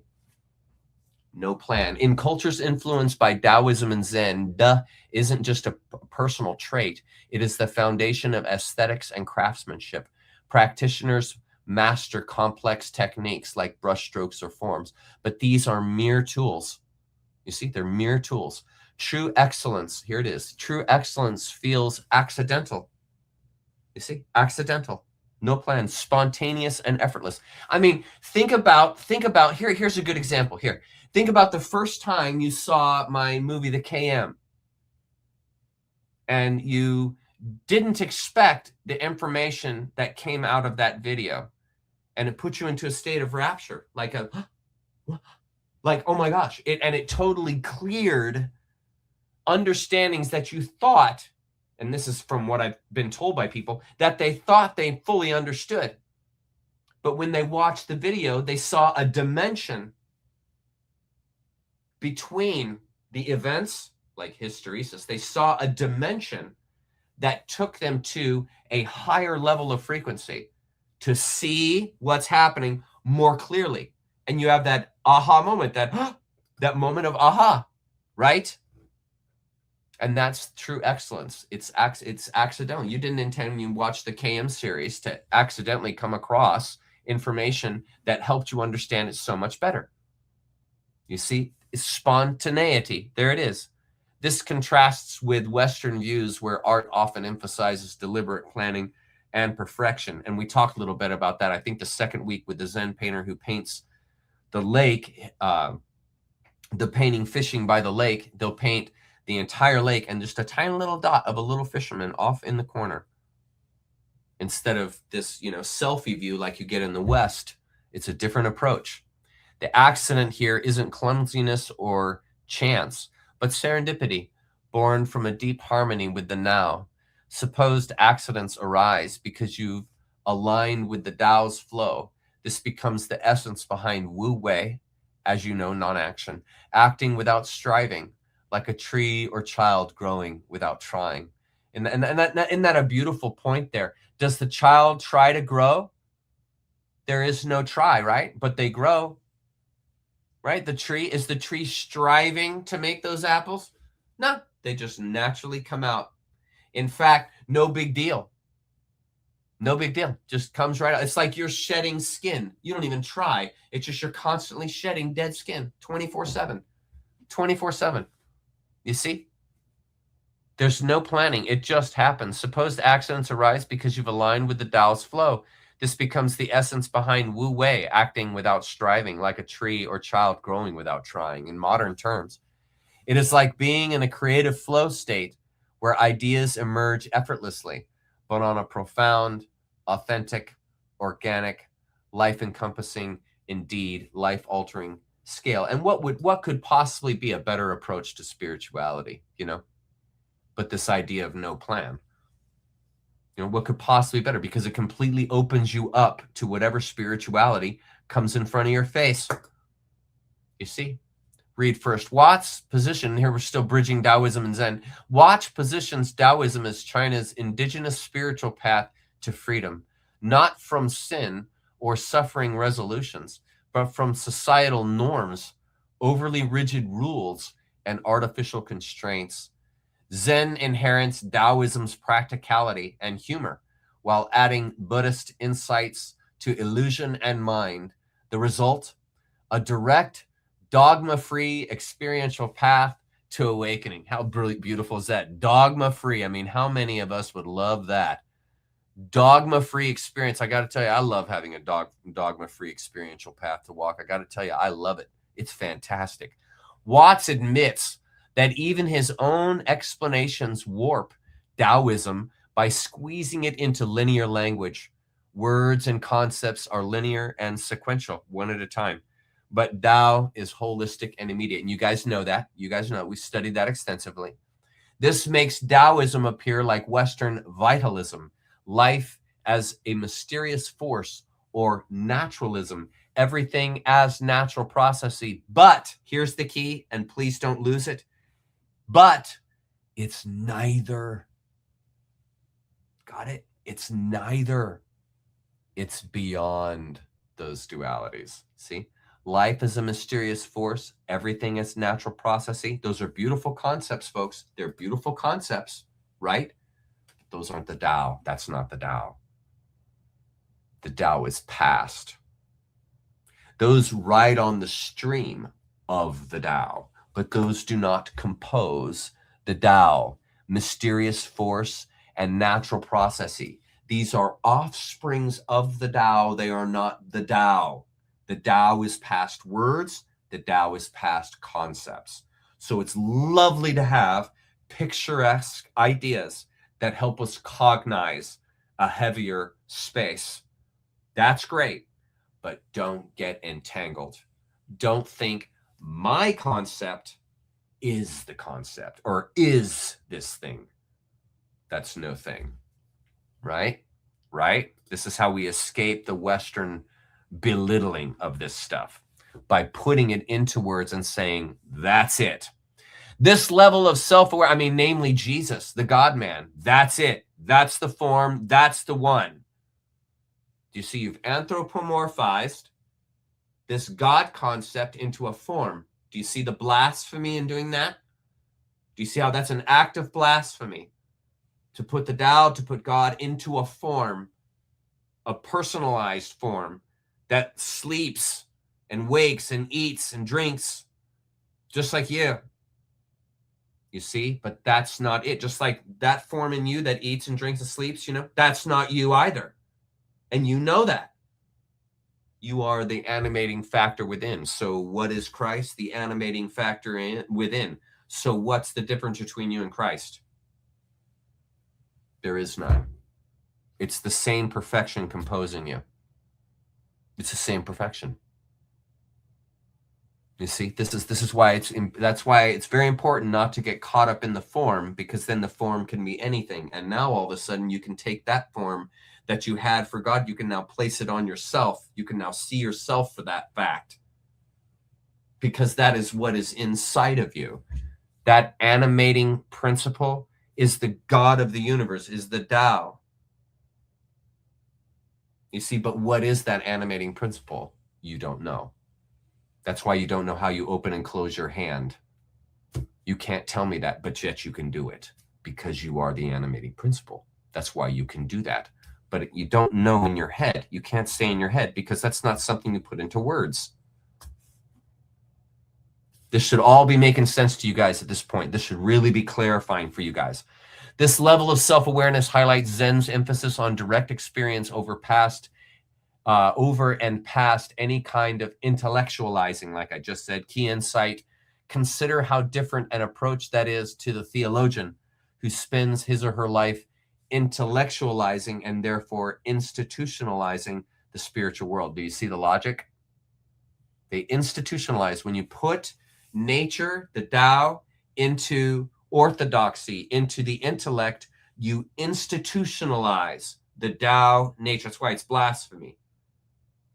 Because you're putting it into an institution of thought, of reasoning, of words. That's fine for discussion and lighthearted talk, but that's not the definer. You're not defining anything. You see? You're not giving that's it to anything. You're just placing concepts there so that you and I can have a discussion. But we ain't talking about the final thing in the sense of words. We're pointing to it. Big difference. Taoism is then the original Chinese way of liberation, which combined with Indian Mahayana Buddhism to produce Zen. It is a liberation from convention and of the creative power of Da. Every attempt to describe and formulate it in words and one at a time thought symbols must, if necessary, distort it. I know I'm reading this again. It's good for us. The foregoing chapter has perforce made it seem one of the vitalist or naturalistic philosophical alternatives. For Western philosophers are constantly bedeviled by the discovery that they cannot think outside certain well-worn ruts. You know what I'm talking about? You know what I'm talking about? Well-worn ruts. The Mennonites, that's a well-worn rut. Christianity, it's a well-worn rut. Islam, well-worn rut. Mormonism, just go down the line. These are ruts. They're not liberation. They're ruts you get stuck in. They're ruts you can't track out of. They're trenches you fall into. Do you see? That's why he's putting it this way. And here it is. They cannot think outside certain well-worn ruts that, however hard they may try, their new philosophies turn out to just be reinstatements of ancient positions. And what have I been saying about the Great Awakening? What is everyone trying to do? They're trying to make the old way the Great Awakening, the new way. They're just trying to revamp that old patriarchy, that old Babylonian money magic system. They're just trying to revamp it and say, okay, now there's just going to be one winner, and that's Allah, Jesus, or whatever. Here you go. There's your Great Awakening. How pathetic is that? How pathetic. Pathetic. They're in a rut. They can't think outside the rut, so they just take their own rut that they're in and they make the Great Awakening into a rut. Do you see? However hard they may try, their new philosophies turn out to be reinstatements of ancient positions, monist or pluralist, realist or nominalist, vitalist or mechanist. Going to the next slide here, arrow down.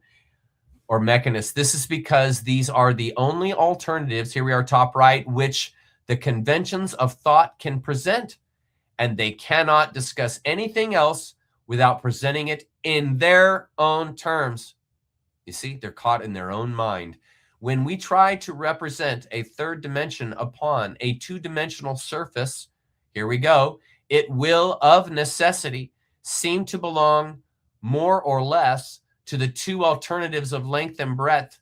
In the words of Twang Tzu, were language adequate, it would take but a day fully to set forth the Tao. You see, that's that whole having to think of, I got to strengthen my leg muscles to stand, and I got to put one foot in front of the other.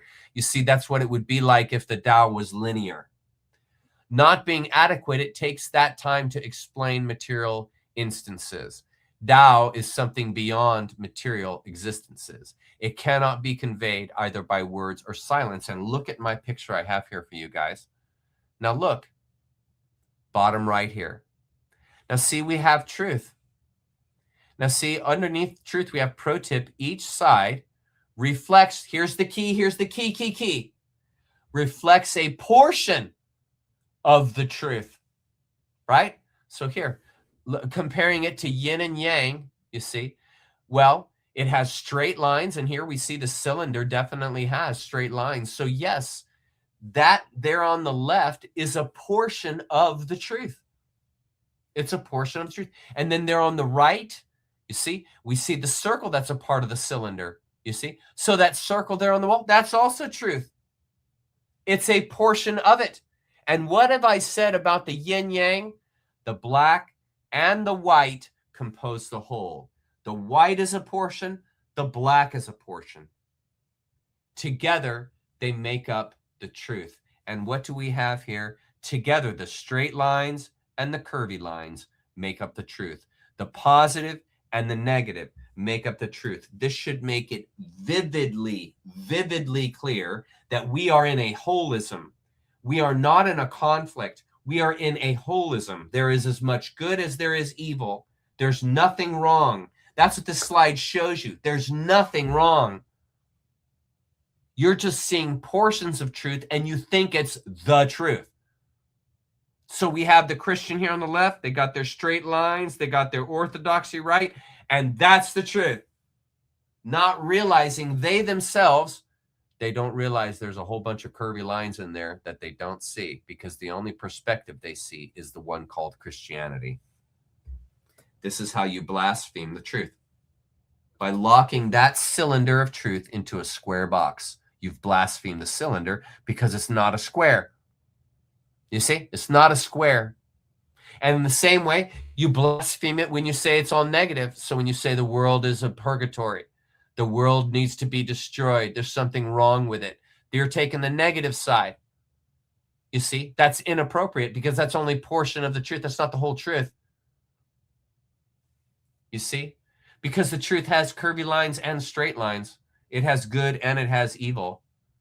And so when you try and project it onto a 2D surface, the truth that is, you see what happens. You distort it, you blaspheme it, you belittle it. You make it something that it's not. And it's the same thing when you call someone a sinner. You're making them something that they're not. They're not a sinner. They're not a dirty carbon generator. They're not that. You make them into that. You make them into a 2D framework when you do that, when you say that. And it's the same exact thing as this picture here. You're the cylinder. And when someone calls you square or someone calls you circle, meaning one or the other, what are they doing to you? They're blaspheming you. They're degrading you. They're saying that you're one or the other, and you're not. You're both curvy and straight lines. You're both good and evil. You have as much potential of one as you have of the other. Do you see how the egregores have kept you trapped in a 2D plane? Do you see? I'm showing it to you clear as day here. Closing chapter 1. We're almost done here, guys. Watts portrays as the effortless, spontaneous creativity that permeates Far Eastern arts and life, where mastery isn't about rigid control, but becoming a conduit for marvelous accidents. What could be a greater calling in life but to be a conduit for marvelous accidents? And what is this group we have here together today, tonight? What are we? We are a conduit for marvelous accidents. How many times did you go to one of my videos and spontaneously, without expecting it, I said something or I showed you something that was profound, and you were like, oh, I hadn't seen that. I hadn't thought of that before. Wait a minute. See, there it is. It's because I have created a conduit for marvelous accidents. That's why you're experiencing that. This group, the chat group, my Zen series, Rosicrucian, all those other series, those are conduits. Those are conduits to truth and perspectives. And you can only access them by walking down them, meaning by watching the video, by participating in the chat, by being here in the live. This is how you access yourself to accidents, to marvelous accidents that change your life. And how else is your life going to change? Is your life going to change because you planned it to change? No. Your life is going to change because it throws so many curveballs at you, and you adjust yourself accordingly. Do you see? You see? And you never plan for those accidents. Taoism, as China's original path to liberation from social conventions, merges with the Indian Mahayana Buddhism to birth Zen, unleashing Da's power. However, any attempt to describe Tao in words inevitably distorts it by forcing it into philosophical boxes, like projecting a 3D object onto a 2D plane. Language flattens the ineffable Tao, the flow of patterns which exist beyond words or silence. How freaking beautiful is that? Next slide. Now watch this. This is going to be kind of freaky. Western thought is trapped in a binary capture of oppositions, one versus many, mind versus matter, good versus evil. These ruts of comprehension stem from logical, reductionistic thinking. We've talked about that extensively, which can't grasp non-dual realities like Tao fluidly. Anything outside gets reframed. I mean, do you remember doing that? Do you remember reframing your world to keep it contained in the reality that you were in, like before you were waking up? Remember, I did this. You would find out something, or you would hear or see a fact that didn't fit into your worldview. And so you would twist that fact, you would tinge it, taint it, turn it a different color so that you could swallow it, so that you could get it down and integrate it because you knew it was truth. And you wanted so badly for your ideas, your conclusions, your assumptions to align up to what you know is truth. And then the problem then becomes when eventually you come across something that you can't fit back into your old world. And that is unexpected. That happens spontaneously. And you come across a fact, you come across something, and it's like, I can't stay the same person. I can't think in the same way. I can't continue down this path and keep believing what I believe. I have to abandon my belief. In other words, I have to step into faith. Do you see? And you can see how the further and further and further you get into faith, meaning the less and less and less you believe, right? The greater and greater the epiphanies are that you realize. Because you can't access those higher and higher degrees of epiphany without releasing the old world that keeps you from seeing them. Do you see? It all works together. Okay. Anything outside gets reframed within 2D boxes. The 3D on 2D analogy works well here. Project a cube or cylinder onto paper, and it looks like a square, circle, rectangle, losing its cuboid depth. And we just saw that. Similarly, describing Tao in words flattens its multidimensional essence. Can you see it? Making it seem like familiar categories when it's utterly other. You see, it's elusive like that. It's coy. Nature's very coy. It loves to play games with you. It loves to play with you. If words could capture it, a quick chat would suffice, but they can't. So folks of Zen ilk waste time, and that's what we're doing, waste time describing through tangible contrast instead. You see? You see, to the hardcore Zen Buddhist, that would be wasting your time. You see? But for other people who are not ever going to be the hardcore Zen Buddhist, and I'm not saying your telos should be that, I'm just saying that you go with the flow, you go with where you're at. They're going to talk about it. They're going to waste time as the hardcore Zen ilk waste time. You see, don't waste time. This is the same idea as the you're at the racetrack and you got the guy that he wants the manual transmission. He doesn't want the paddle shifting gears. He wants the hardcore H-shaped transmission. He wants the clutch. He wants the 3 pedals. That whole thing, right?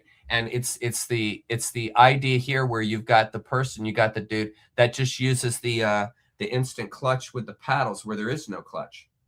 And so the guy that's using the instant clutch is just like, why the heck would he waste his time? I mean, he spends a half a second every single time he changes gears. I mean, that's going to add seconds to his lap time. What an idiot. All he would have to do is just use this paddle shift technology and he'd be able to do it all the faster. And you see, that's the person who doesn't understand. That person is having a spiritual experience using that manual gearbox. They're seeing much more of the car, of the world, of the experience because they're getting their hands dirty, getting in that manual gearbox. And so from their perspective, it's completely cool, man. There's nothing missing. But to the other individual who doesn't use the manual gearbox, uses the auto paddle shifters, it doesn't make any sense. Do you see? And it's the same thing here. It's the same thing here. You are flattening the spiritual experience of that guy that's using the manual tranny when you try and put it into this multi-dimensional quote unquote paddle shifting thing. It doesn't work for him. Works for you, that's great. Doesn't work for him. So we have to have tolerance and understand that for some people, right? For some people, they're going to have to go the full-blown ascetic, the full-blown Zen guy where they're like laughing at people saying, look, when you even talk about Tao, you've already missed the point. You see, they're on a different space. Their awareness is not going to be the awareness that feeds you because you're not into the whole just get rid of everything idea. You see, you're in a different space spiritually. And this is the beauty of Zen, of Taoism. There's no set law. You don't have to be the ascetic. You don't have to be the hardcore Zen dude or gal. That's just like, you can't even speak a word about it. Why are you wasting your time? Do you see? And then at the same time, you very well may be the type that likes the H box, man. You like the hands-on, get your hands dirty, talk about it, get all involved in words and all that kind of thing. And it doesn't cause you any anxiety. You actually enjoy the fun of moving in and out of these 2D scapes that partially render this 3D spirituality that is impossible to comprehend.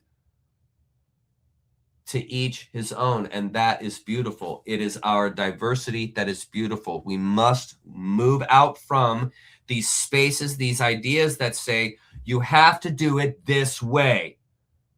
You have to think this way. You have to see it that way. We're moving out of that space. Obedience, laws, we're moving out of that space. We're moving into an entirely different profundity. You see? Okay. This paradox points to Zen's use of koans, that's why we use riddles, or meditation as tools to bypass intellect and glimpse Tao directly, to each his own. And this is what I wanted to bring up here, this next slide here. Now look at this. I'm going to get out of here. Watch. Hang on. Here.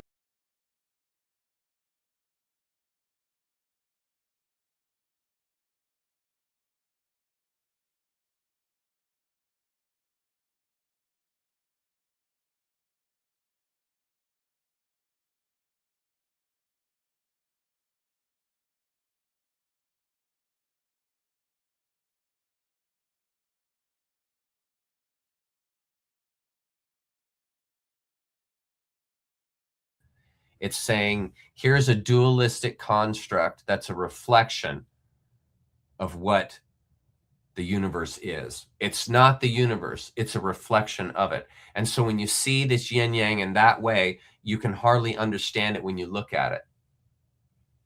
It's composed of curvy and straight lines. Do you see the straight line? The straight line is between the 2 dots, and it doesn't matter how fast those circles spin, that line between the 2 stays the same.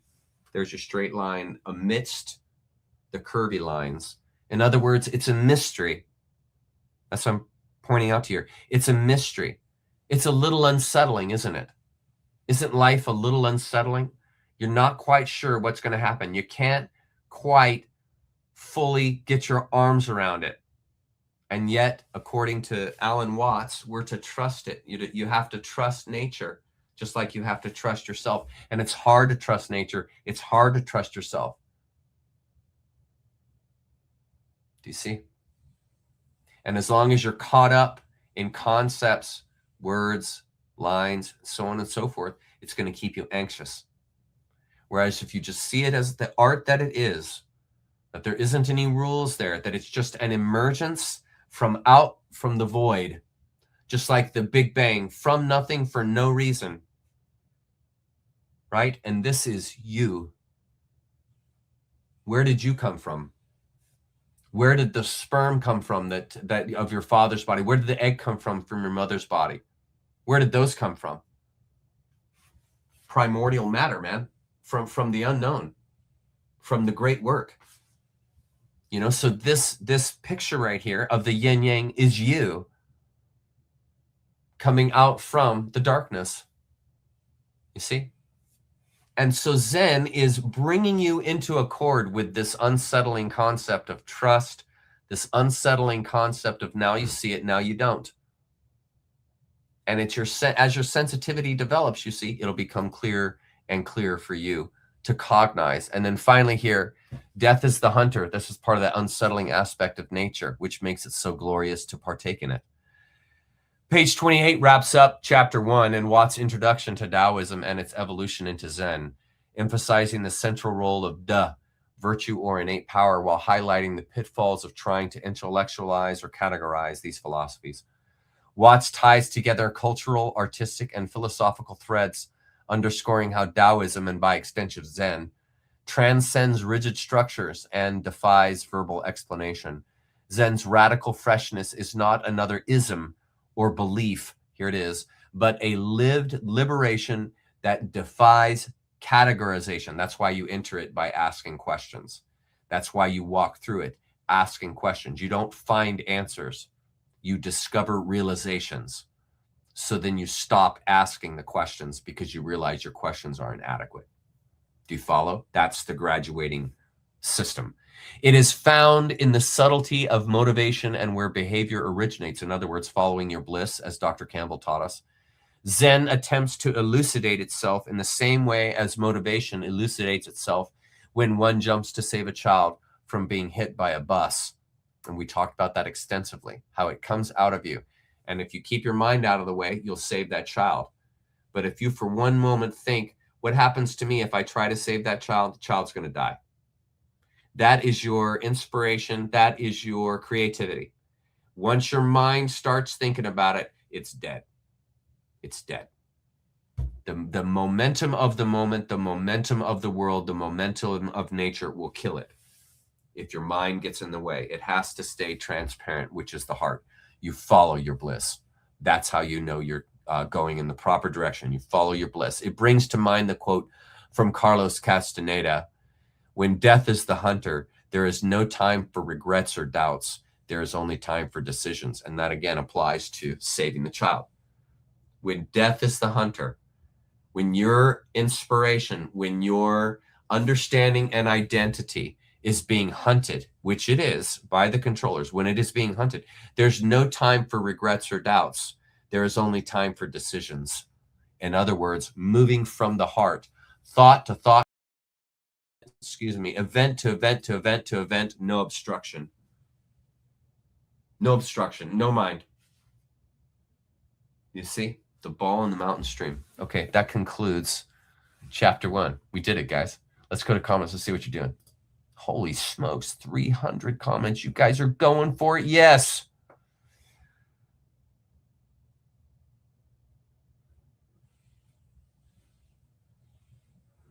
Here it is. But understanding you live from truth in your heart and have faith in yourself. We all have moments, but I'll lean on that more now than ever. Exactly. It's hard. It's hard. That's it. You got it, Kogi Carol. You got it. You will intrinsically, this is a good word you use there, love. I like that. Intrinsically. Yes, you intrinsically know. It's a knowingness that's past words.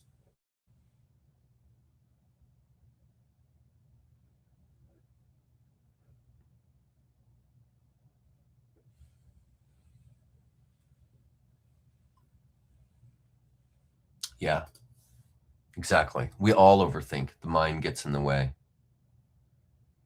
Here, what you got, Fortune? Chuck, amazing. I resonated with this so much. I'm understanding a bit more now than I did a few hours ago. Awesome. And Fortune, if you want, come to Zoom and ask me questions specifically. I hear from y'all saying that there's some parts in here and stuff that from time to time you don't understand.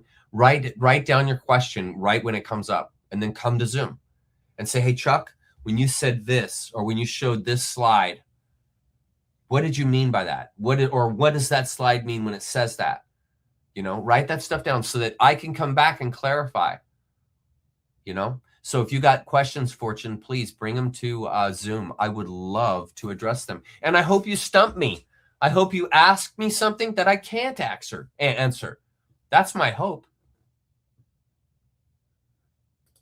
I forgot to have my logo up. Hang on. Media assets. Bummer. I forgot to have this up. There we go. Okay, back to comments here. Okay, what you got, Gretchen? Chuck, do you know what your anagram is? Carlos Castaneda's work brought us into the anagram concepts. I don't know what my anagram is. I don't know. Okay, what you got here, Shan? We are conditioned to use our sacrifice mode in war and not life. Yes. I like that. I like that line you're walking there, Shan. That's good.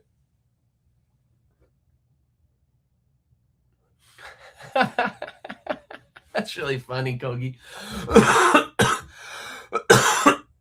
That's really funny. I'm glad my work is resonating with you, love. That's fantastic. And yes, you are. Yes, you're a wonder, Kogi. You're exactly right. Yes, good word. That's a good word. Yes. Very good word.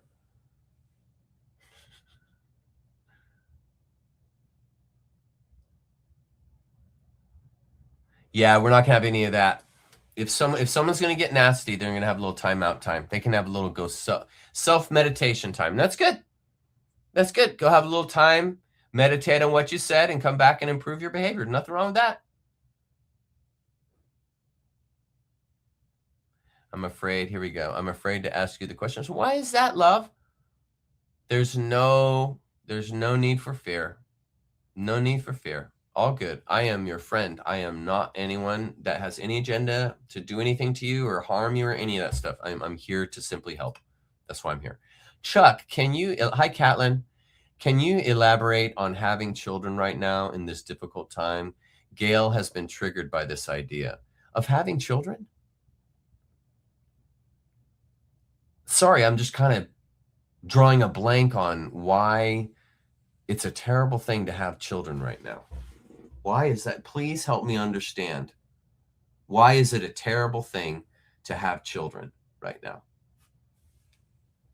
I mean, that's an unbelievable thought. Why? Good. I'm glad to hear it, Fortune. Why is having children? What is this? What is this? Why did that trigger?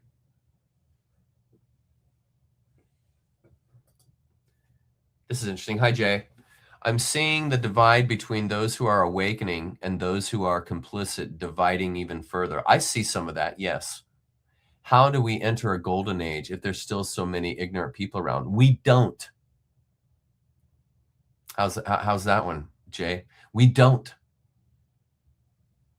Kind of makes what we're doing here pretty important, don't you think? Because society has changed. That's why I've told you guys so many times, there can't be a plan, because you can't plan an organic development or reorganizing of a society. It's based on that society, whatever that society goes with. What works for them. It's like the person, would they rather have a manual transmission race car or an auto transmission race car? Whatever works for them, right? And so the divide you're seeing happening is these people that think that the Great Awakening is just their religion, their belief system exonerated, and everybody else finds out that they were right. It's pure narcissism. That's why people want to take what they have been taught and apply that to the rest of the world. It's narcissism. be like me, think like me, see like me, believe like me, have faith like me. You see, it's meism. And this is what happens to a person that thinks they've got the right religion. They think it's all about their religion, their beliefs, their conclusions, because they're right. So how do we enter a golden age if there's still so many ignorant people around? We don't. That's why I'm hoping for a major flip. That's why I was hoping that we would have a solar flash. It's that kind of thing. Like I've said, the minds of people has to change. Maybe disclosure will do it.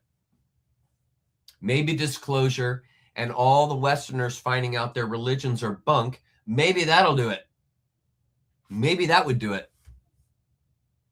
It's okay if she's angry. It's okay. Those things happen. It's okay. Yeah, next year, late. I've already started on chapter 2, though, and I've got it a little bit faster format. We're going to keep on trucking here, but we're not going to rush it. Yeah, we're not going to rush it. We're going to keep on trucking. I love you. Hi, Purple. I certainly would want to. What do you think?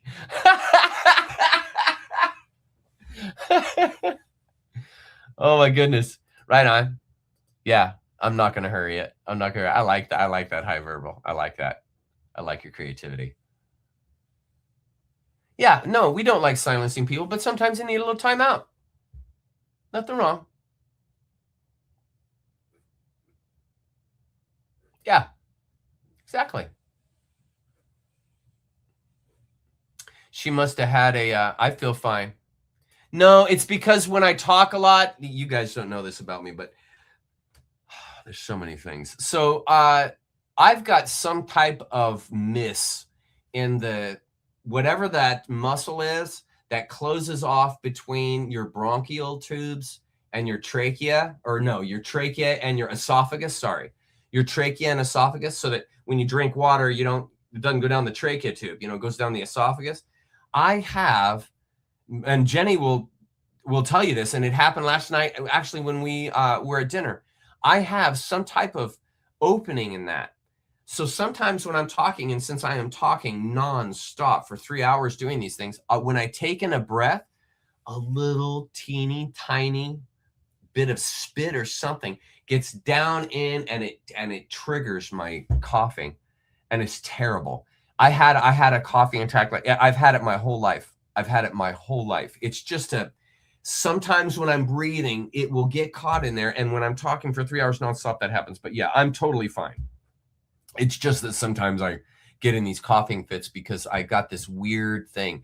It happens almost every morning when I take a first drink of water. Something about that first dose, oftentimes it'll go down the wrong way. I'll end up coughing forever. So yeah, it's kind of a drag. But it's the way my life is. So meaning, that's just an aspect of my body. It is what it is. See, I can see that kind of thought, but at the same time, children are resilient. Children are, we're nature creatures. We're here and we're built to have a natural sensorial experience. And our difficulty now is just a different kind of difficulty than what they had in the past. Think of this. Think of what it took to just keep a child alive in the ancient primitive cultures. Feeding that little child, because they're not going to be able to hunt for themselves. They're not going to be able to contribute to the society until they're 8, 9, before they're going to be able to hunt. And so that that child is a quote unquote burden, because the child must be fed, must be trained, and then all the psychology that goes with it. So in other words, it's a sacrifice, you see. And so that was then at that time too. It was real sacrifice to bring in a child, and it was risky because imagine all the things that are hunting you as a primitive society. All of the jungle is hunting you. Think of how many ways there is to die in the Amazon. Okay, so a precarious life indeed, right? Well, how is it different now? Isn't life full of traps and tricks, just like in the jungle? You're being hunted all the time. Don't even know it. You're being hunted all the time. You could step on a poisonous something or other. You could eat a poisonous something or other. You are on death's door constantly. I mean, it's no different now. They're trying to jab these kids with 72 injections before they're 6 years old. I mean, they're being hunted. You know, they've got foods now that utterly destroy the digestive system. I mean, the formula now that feeds kids like Similac and stuff, that stuff destroys the body. Destroys the body. It's got so much sugar and anti-human elements in it. I mean, it's bad. It's bad. So just like they had poisons back in the day, in the primitive, we got poisons now. You know, so yeah, there's risk and terror to bringing in a child, but it doesn't matter when you lived in the world, does it? It doesn't matter when and where you lived. There was risk, and so you know, it's important. If we don't have children, then we die. Humanity will end if we don't keep up, you know, having kids. So it's very important that we do that we have kids.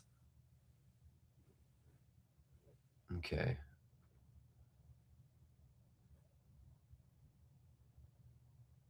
Yeah, she must have really had an issue. Okay, well, moving on. I'll go to the bottom of comments and see where we're at. Yeah. The reason why you want to do the breastfeeding, and this is according to Dr. Dickie Fuller, she told me that the reason why we have the big gluten thing now, and we have so much colic, and we have intestinal problems, we have kids getting colorectal cancers when they're children. You know, these were diseases. I mean, kids are being born now with diabetes. You know, these were diseases that people got in their 40s and 50s and 60s because it took you a lifetime to acquire it. You know, and now children are getting these diseases, right? And so Dr. Fuller told me, she said that they did a study, and this was 20, 30 years ago, but they did a study in Germany of mothers who breastfed for 12 months, mothers who breastfed for 18 months, and mothers who breastfed, I think it was for like 3 or 6 months or something. And the children, this is from Dr. Fuller, the children that breastfed a minimum of 12 months, it lessened their chance of becoming obese by 95%. If they breastfed for 18 months, they were almost guaranteed to never contract diabetes or be obese. Now, why do you think that is? Can you guess? All you medical people out there, why is that? Can you tell me in the comments? Tell me why that is. Tell me. Why is it when a mother breastfeeds for 12 to 18 months are natural? Okay, here's an answer here. Breastfed babies are in natural ketosis. Ketones grow spirit, brain, and body. That's part of it, yes. Yeah, do you guys know? I'll wait here for a second. Why is it that kids that are breastfed 12 to 18 months have a 95% less rate of obesity and diabetes? Do you know why? Probiotics and enzymes. The probiotics and enzymes of the mother. And when a child is born, they don't have those colonies in their gut. I don't know if you know this, but those colonies have not been established. The cilia in your gut requires colonization by fungi, healthy, helpful fungi to the human organism. And biology, bacteria, fungi, enzymes all come through mother's milk. And these are going to be the bacteria, the fungi, the nutrients or the organisms necessary for a person to digest food, for them to be able to extract nutrients from the food that they eat. You see, and by getting these from mother's milk, the baby is getting enzymes and probiotics that are tuned into what mom is already eating. Because what is mom going to feed her baby? Mom is going to feed her baby the same food she's eating. Mom's not making a separate meal for the baby and for her. She's going to be feeding baby the same meal she's eating. And because she's been breastfeeding for 12 months to 18 months, baby's been eating dinner, the same dinner that mama's been eating for every one of those days. So when the baby finally starts to eat food that isn't breast milk, right? They've already got all the enzymes, the probiotics, the fungi, the mycelia necessary to digest the food that mom has been eating and will now feed to the baby. In other words, the whole digestive system has been properly set up and readied for life. But now we have children. I mean, I even heard the other day they're telling mothers not to breastfeed. The worst possible advice you could give a mother. They're telling them, no, just give them the formula. Just give them the formula. It's even better than your breast milk. It's got everything that little child needs. Science knows. Right? And so the child instantly is given food, namely namely Similac, that is full of sugar, is full of oils that they can't digest, is full of scientific materials that have been invented in a lab that they were never meant to digest, that they have no enzymes and probiotics to address. And mom, dad are going to be feeding the baby this undigestible or horrible food that's going to destroy the gut system. Well, guess what happens to the child when their gut system has been thrown? Oils they can't digest, sugar, tons of sugar every day, tons of sugar. What's that going to do? Improper nutrient balance, no probiotics, no enzymes. What's going to happen to the digestive system at that child? Well, they're probably going to get cancer at age 4. They're probably going to get diverticulitis at age 8. They're probably going to get irritable bowel syndrome in about 6 months. They're probably going to be colicky from the first time you start feeding them. Straight from my naturopathic doctors. And people wonder why we have an epidemic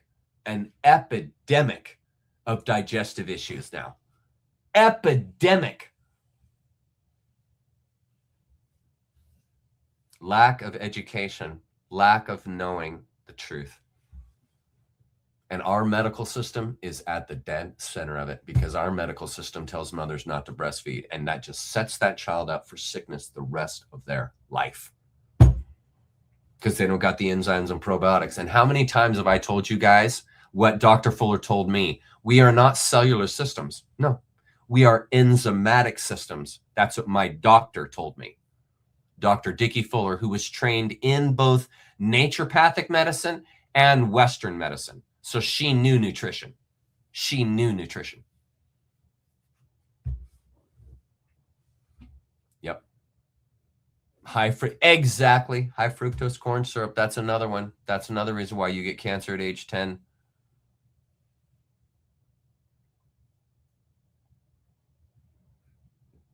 Yeah, that's another issue. And you guys know why they sent women back to work. It wasn't to empower women. It was to extract an additional tax base. You guys know that, right? The whole movement, women empowerment movement in the 60s, had nothing to do with the supporting of women. Nothing. It had to do with the enslavement of them, taking them out of the house, no longer breastfeeding or raising or educating their children, and going to work in a frickin' box. It was a psyop. It was a psyop.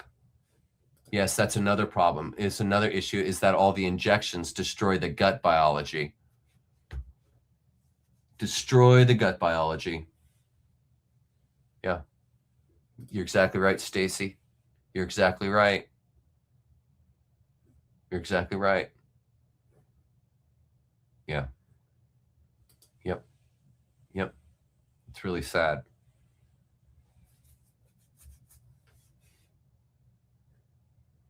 Okay. Let's go real quickly to media assets, and let's look a little bit at the 4 steps in Buddhism, and then we will call it a night. Let's add this to the stage. Of course, I left that up. It wouldn't be me if I didn't. Here we go. Okay. Here. Next slide. And this is what I want you guys to see. Now, you guys remember in the first week, here, media assets here. In the first week, I discussed the Noble Eightfold Path and Buddhism. Remember, I talked to you about some similarities between the life of the Buddha and my life. And we ended up talking about the Noble Eightfold Path. Now, this is what I want to make sure you guys understand about what Buddha did here, which is pretty incredible. He developed a means to remove anxiety from your life. Do you guys, I'm not sure you guys really realize that. The Noble Eightfold Path is a means and way to remove anxiety from your life. So if you have anxiety in your life, or you suffer from mind tapes, or you suffer from ideas in your head that won't go away, say negativity in your head that won't go away, maybe you have abuse issues from your past and you can't get those memories out that cause you anxiety. Okay, the Buddha spent his life developing a means and way for any human being to remove all anxiety from their life. He spent his entire life focused on this, okay? And his life was a purposed life, meaning he was all in participating. So this isn't just a nobody that's just kind of wandering around figuring it out. This is a person who is driven and has purpose and is feeling the flow exploding out of them. So it might be a good idea to consider some of the work that they put themselves into. So the Noble Eightfold Path is a foundational teaching of Buddhism outlined by Siddhartha Gautama, the Buddha, as the practical guide to ending suffering, dukkha, and achieving enlightening nirvana, okay? Ending suffering, okay? Ending anxiety. The Noble Eightfold Path forms the fourth and final part of the Four Noble Truths. The truths diagnose, here it is, the truths diagnose the problem of suffering. I know many of you have this. This is the diagnosis to rid of your anxiety. The truths diagnose the problem of suffering, its cause. Okay, so you're going to know why you're anxious. Its cessation, how to stop your anxiousness, and the path to that cessation. In other words, a package deal. It's a package deal. This path is often described as the middle way. You guys know this, avoiding extremes of indulgence and asceticism. And it is intended as an interconnected, holistic practice. Remember, we talked about holism earlier, rather than a linear sequence. Okay? The 8 portions are typically grouped into 3 categories: wisdom, ethical conduct, and mental discipline, or concentration. Practicing them cultivates insight. Now ask yourself, is this not something you would want to do in your life? Wouldn't you want to cultivate insight? Doesn't that sound like something you would want to do? And you would want to cultivate morality and focus, which would lead to liberation from anxiety, the cycle of rebirth, and the realization of ultimate truth. Wouldn't this be, don't you think it's a good idea to focus and put attention towards this idea?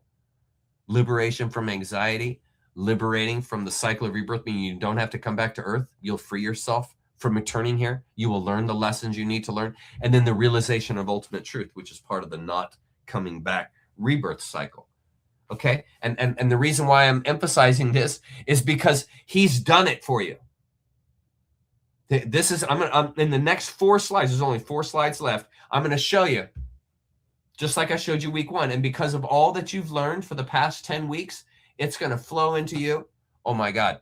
Like water on a hot, like a cold glass of water on a hot day. Okay. What is happening?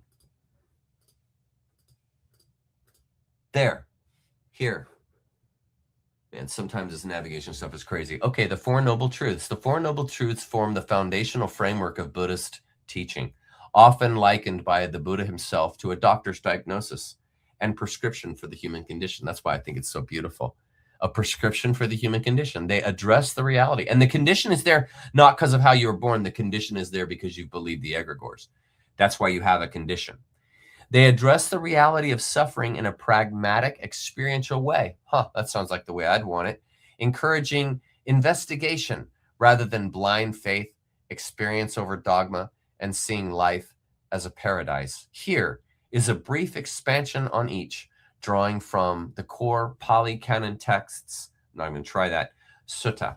Okay, so here are the 4 noble truths. All right, you ready? Now, I've presented these before. But this time, go in with your Zen mind that you've developed over the last 10 weeks, right? And it's going to make so much more sense to you. Okay. What is the truth of suffering?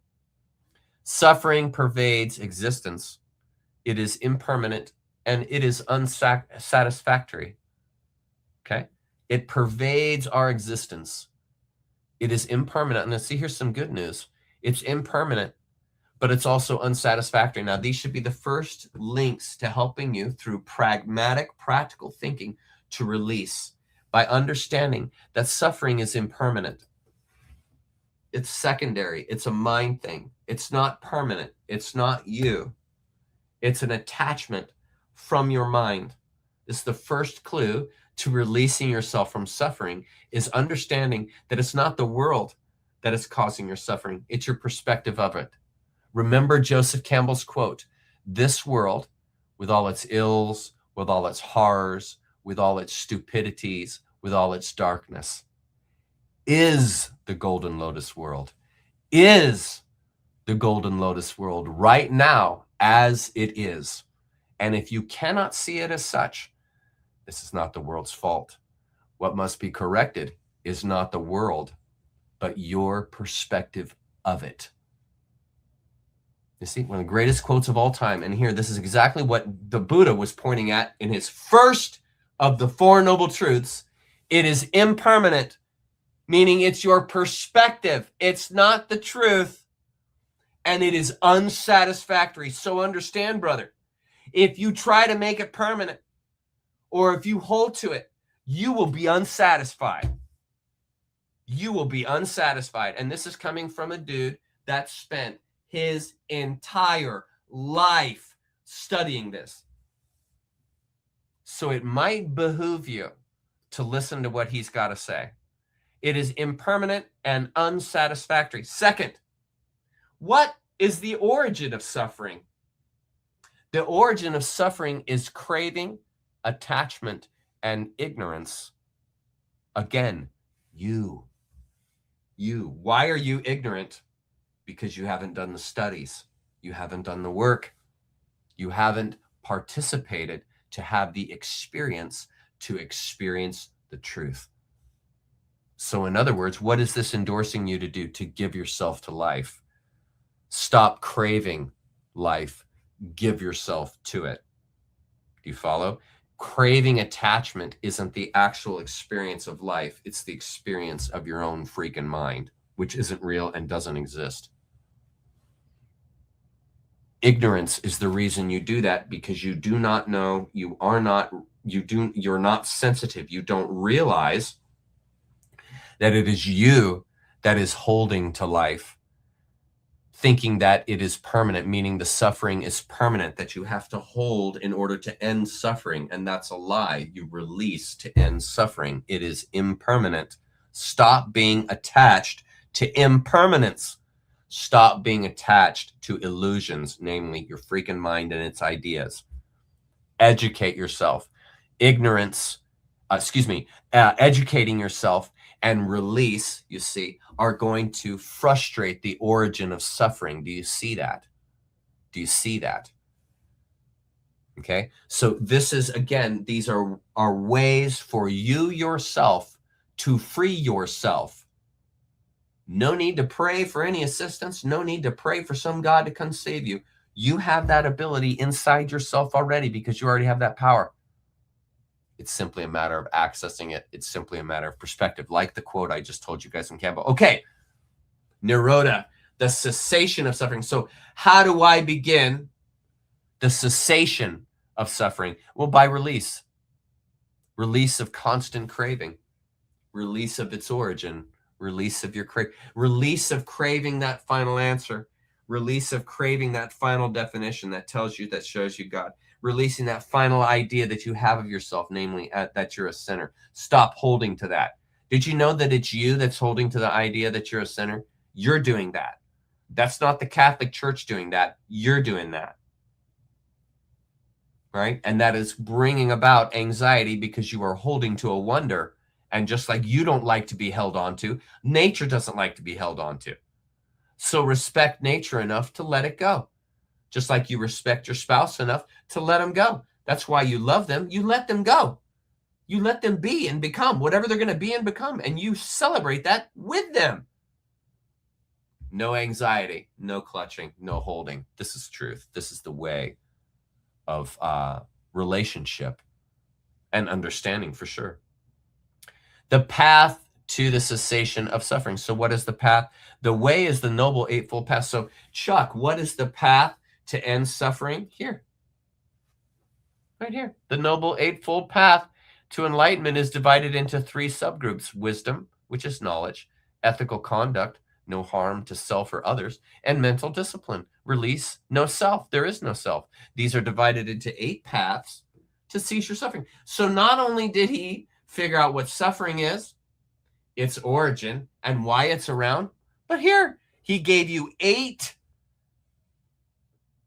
commitments, 8 ideas, 8 considerations to remove yourself from the state of anxiety. These develop understanding of reality as it truly is, including the impermanence of all things, the nature of suffering, and the illusion of a permanent self. So here we are, right view, seeing things as they really are. See, this is the truth of the matter. Seeing things as they really are. How do I do that? I widen my perspective. How do I widen my perspective? I increase my wisdom. How do I do that? More experience. Grasping the 4 noble truths, karma and interdependence. It's the foundation, like a clear lens on life's truths. Seeing things as they really are. Cultivating, this is the right intention. Cultivating thoughts of renunciation, goodwill, and a harmlessness free of greed, hatred, or delusion. Again, this is you. This directs the mind towards ethical and compassionate results. This is why it's a good idea to not cultivate the idea that you're a sinner, to not cultivate the idea that you're a dirty karma generator, to not cultivate the idea that you're just happenstance chance. Because this catches you up in anxiety. And isn't it interesting that the very way the KM wants you to identify is a means to anxiety? Have you ever thought about that? The very way they want you to identify is a means to anxiety. Isn't that interesting? And then notice the first 2, wisdom, pana, here, they are concerned with wisdom and knowledge, the first of the 3 subgroups. Please notice that. So your focus there is going to be wisdom, to understand the right view and right intention. The first steps to releasing yourself from anxiety. Next slide. Right speech, speaking truthfully. Now this is going to all, these 3 have to do with conduct. No harm to yourself or others, speaking truthfully, kindly, and helpfully, avoiding lies, gossip, harsh words, or idle chatter. It builds trust and reduces harm.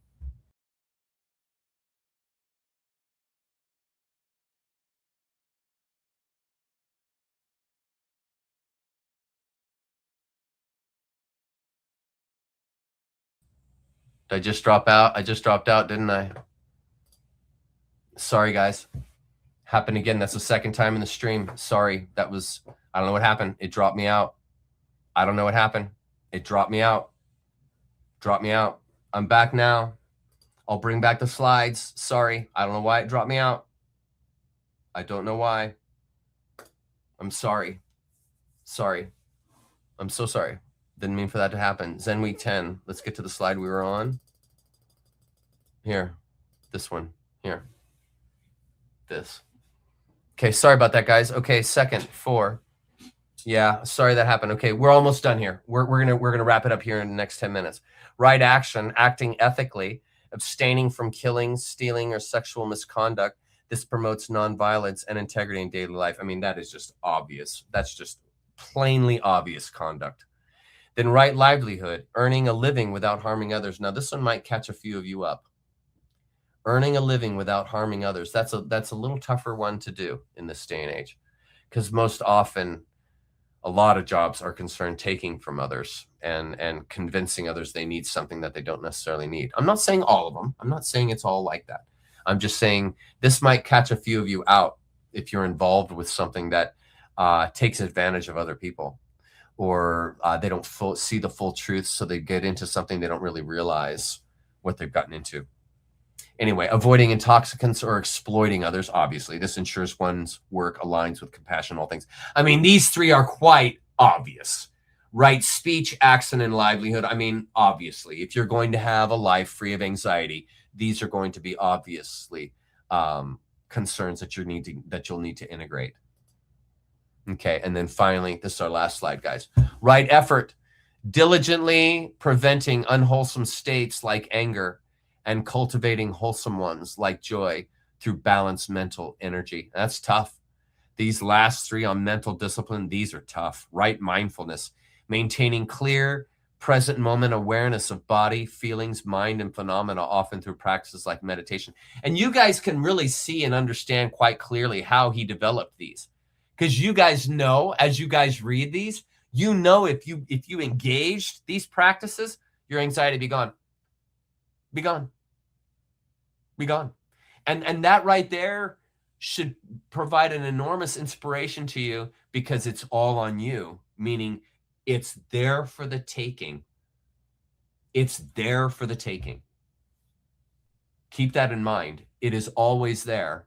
This change in your life, this release from anxiety, this release from religion and belief system, the power is always there to do that. It's always there. So remember that. You don't have to stay where you're at. You can get out. You can escape. It's up to you, though. Developing a deep meditative absorption for unified, tranquil focus. We've talked about that, which supports profound clarity and wisdom. And I've talked to you guys about that walking meditation. That's what I'm talking about with that. If you don't realize source, you stumble in confusion and sorrow. When you realize where you come from, you naturally become tolerant, disinterested, amused, kind-hearted as a grandmother, and dignified as a king. Isn't that interesting when that one right there, disinterested, you see?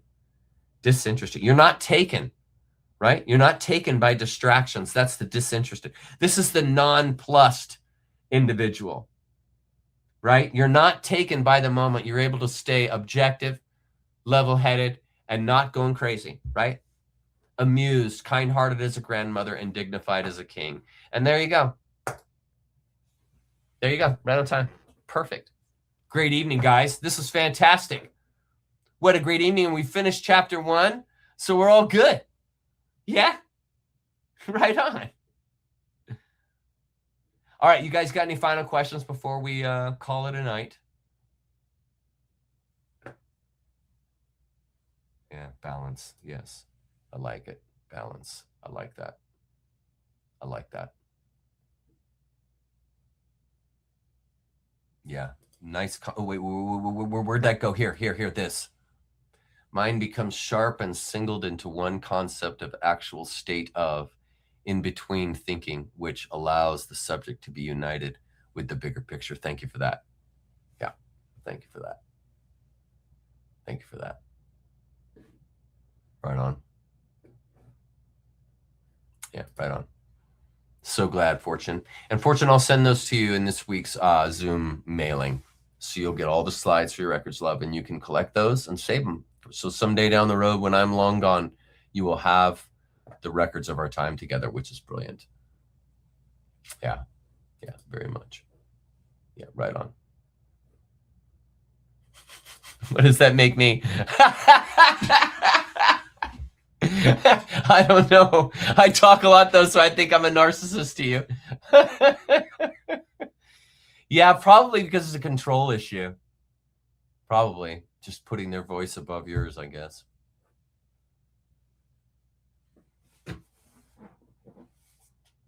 Here, your spoken word and the thoughts you allow are so important. They are energy, and they are the magic you use for creation or destruction. You're exactly right, Stacy. We have Bach and Hitler within us. We have both potentials in us. We can go either way. Yeah, right on. Good deal, King. We might actually get out of here before 8 o'clock tonight. Yep. Thank you very much tonight, Shan. Thanks for being here. Thanks, everybody, for taking so much time to be here. Really appreciate it.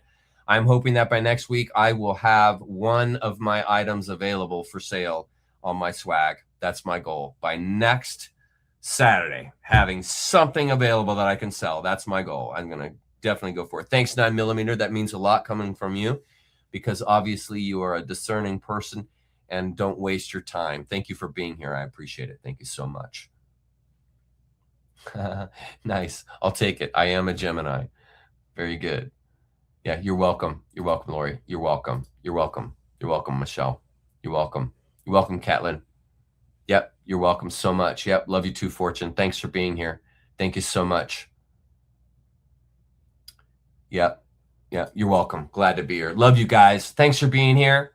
Thanks for being here, guys. Love each and every one of you. Thanks for being here. We got great stuff for next week. I've already started on chapter 2. Did I load any of my chapter 2 slides? I don't think I did. Yeah, I didn't. Shoot. Okay, well, I'll just share that with you guys next week. But yeah, I've already started on chapter 2. We're going to move at a little bit faster pace. So we're going to get through the book a little bit faster, but we're not going to rush it. Okay? So it'll be a really good time. We'll keep things moving along. And yeah, can't wait to get into it with you guys. You're welcome, Scott. You're welcome. Yeah, love you, Kogi. You betcha. I'm going to say goodbye tonight. We're not going to have a postlude tonight. I'm just going to cut things off. Right on. And validate your inner spirit, Chuck, and Chuck's chat. Right on, Clueless. Thank you.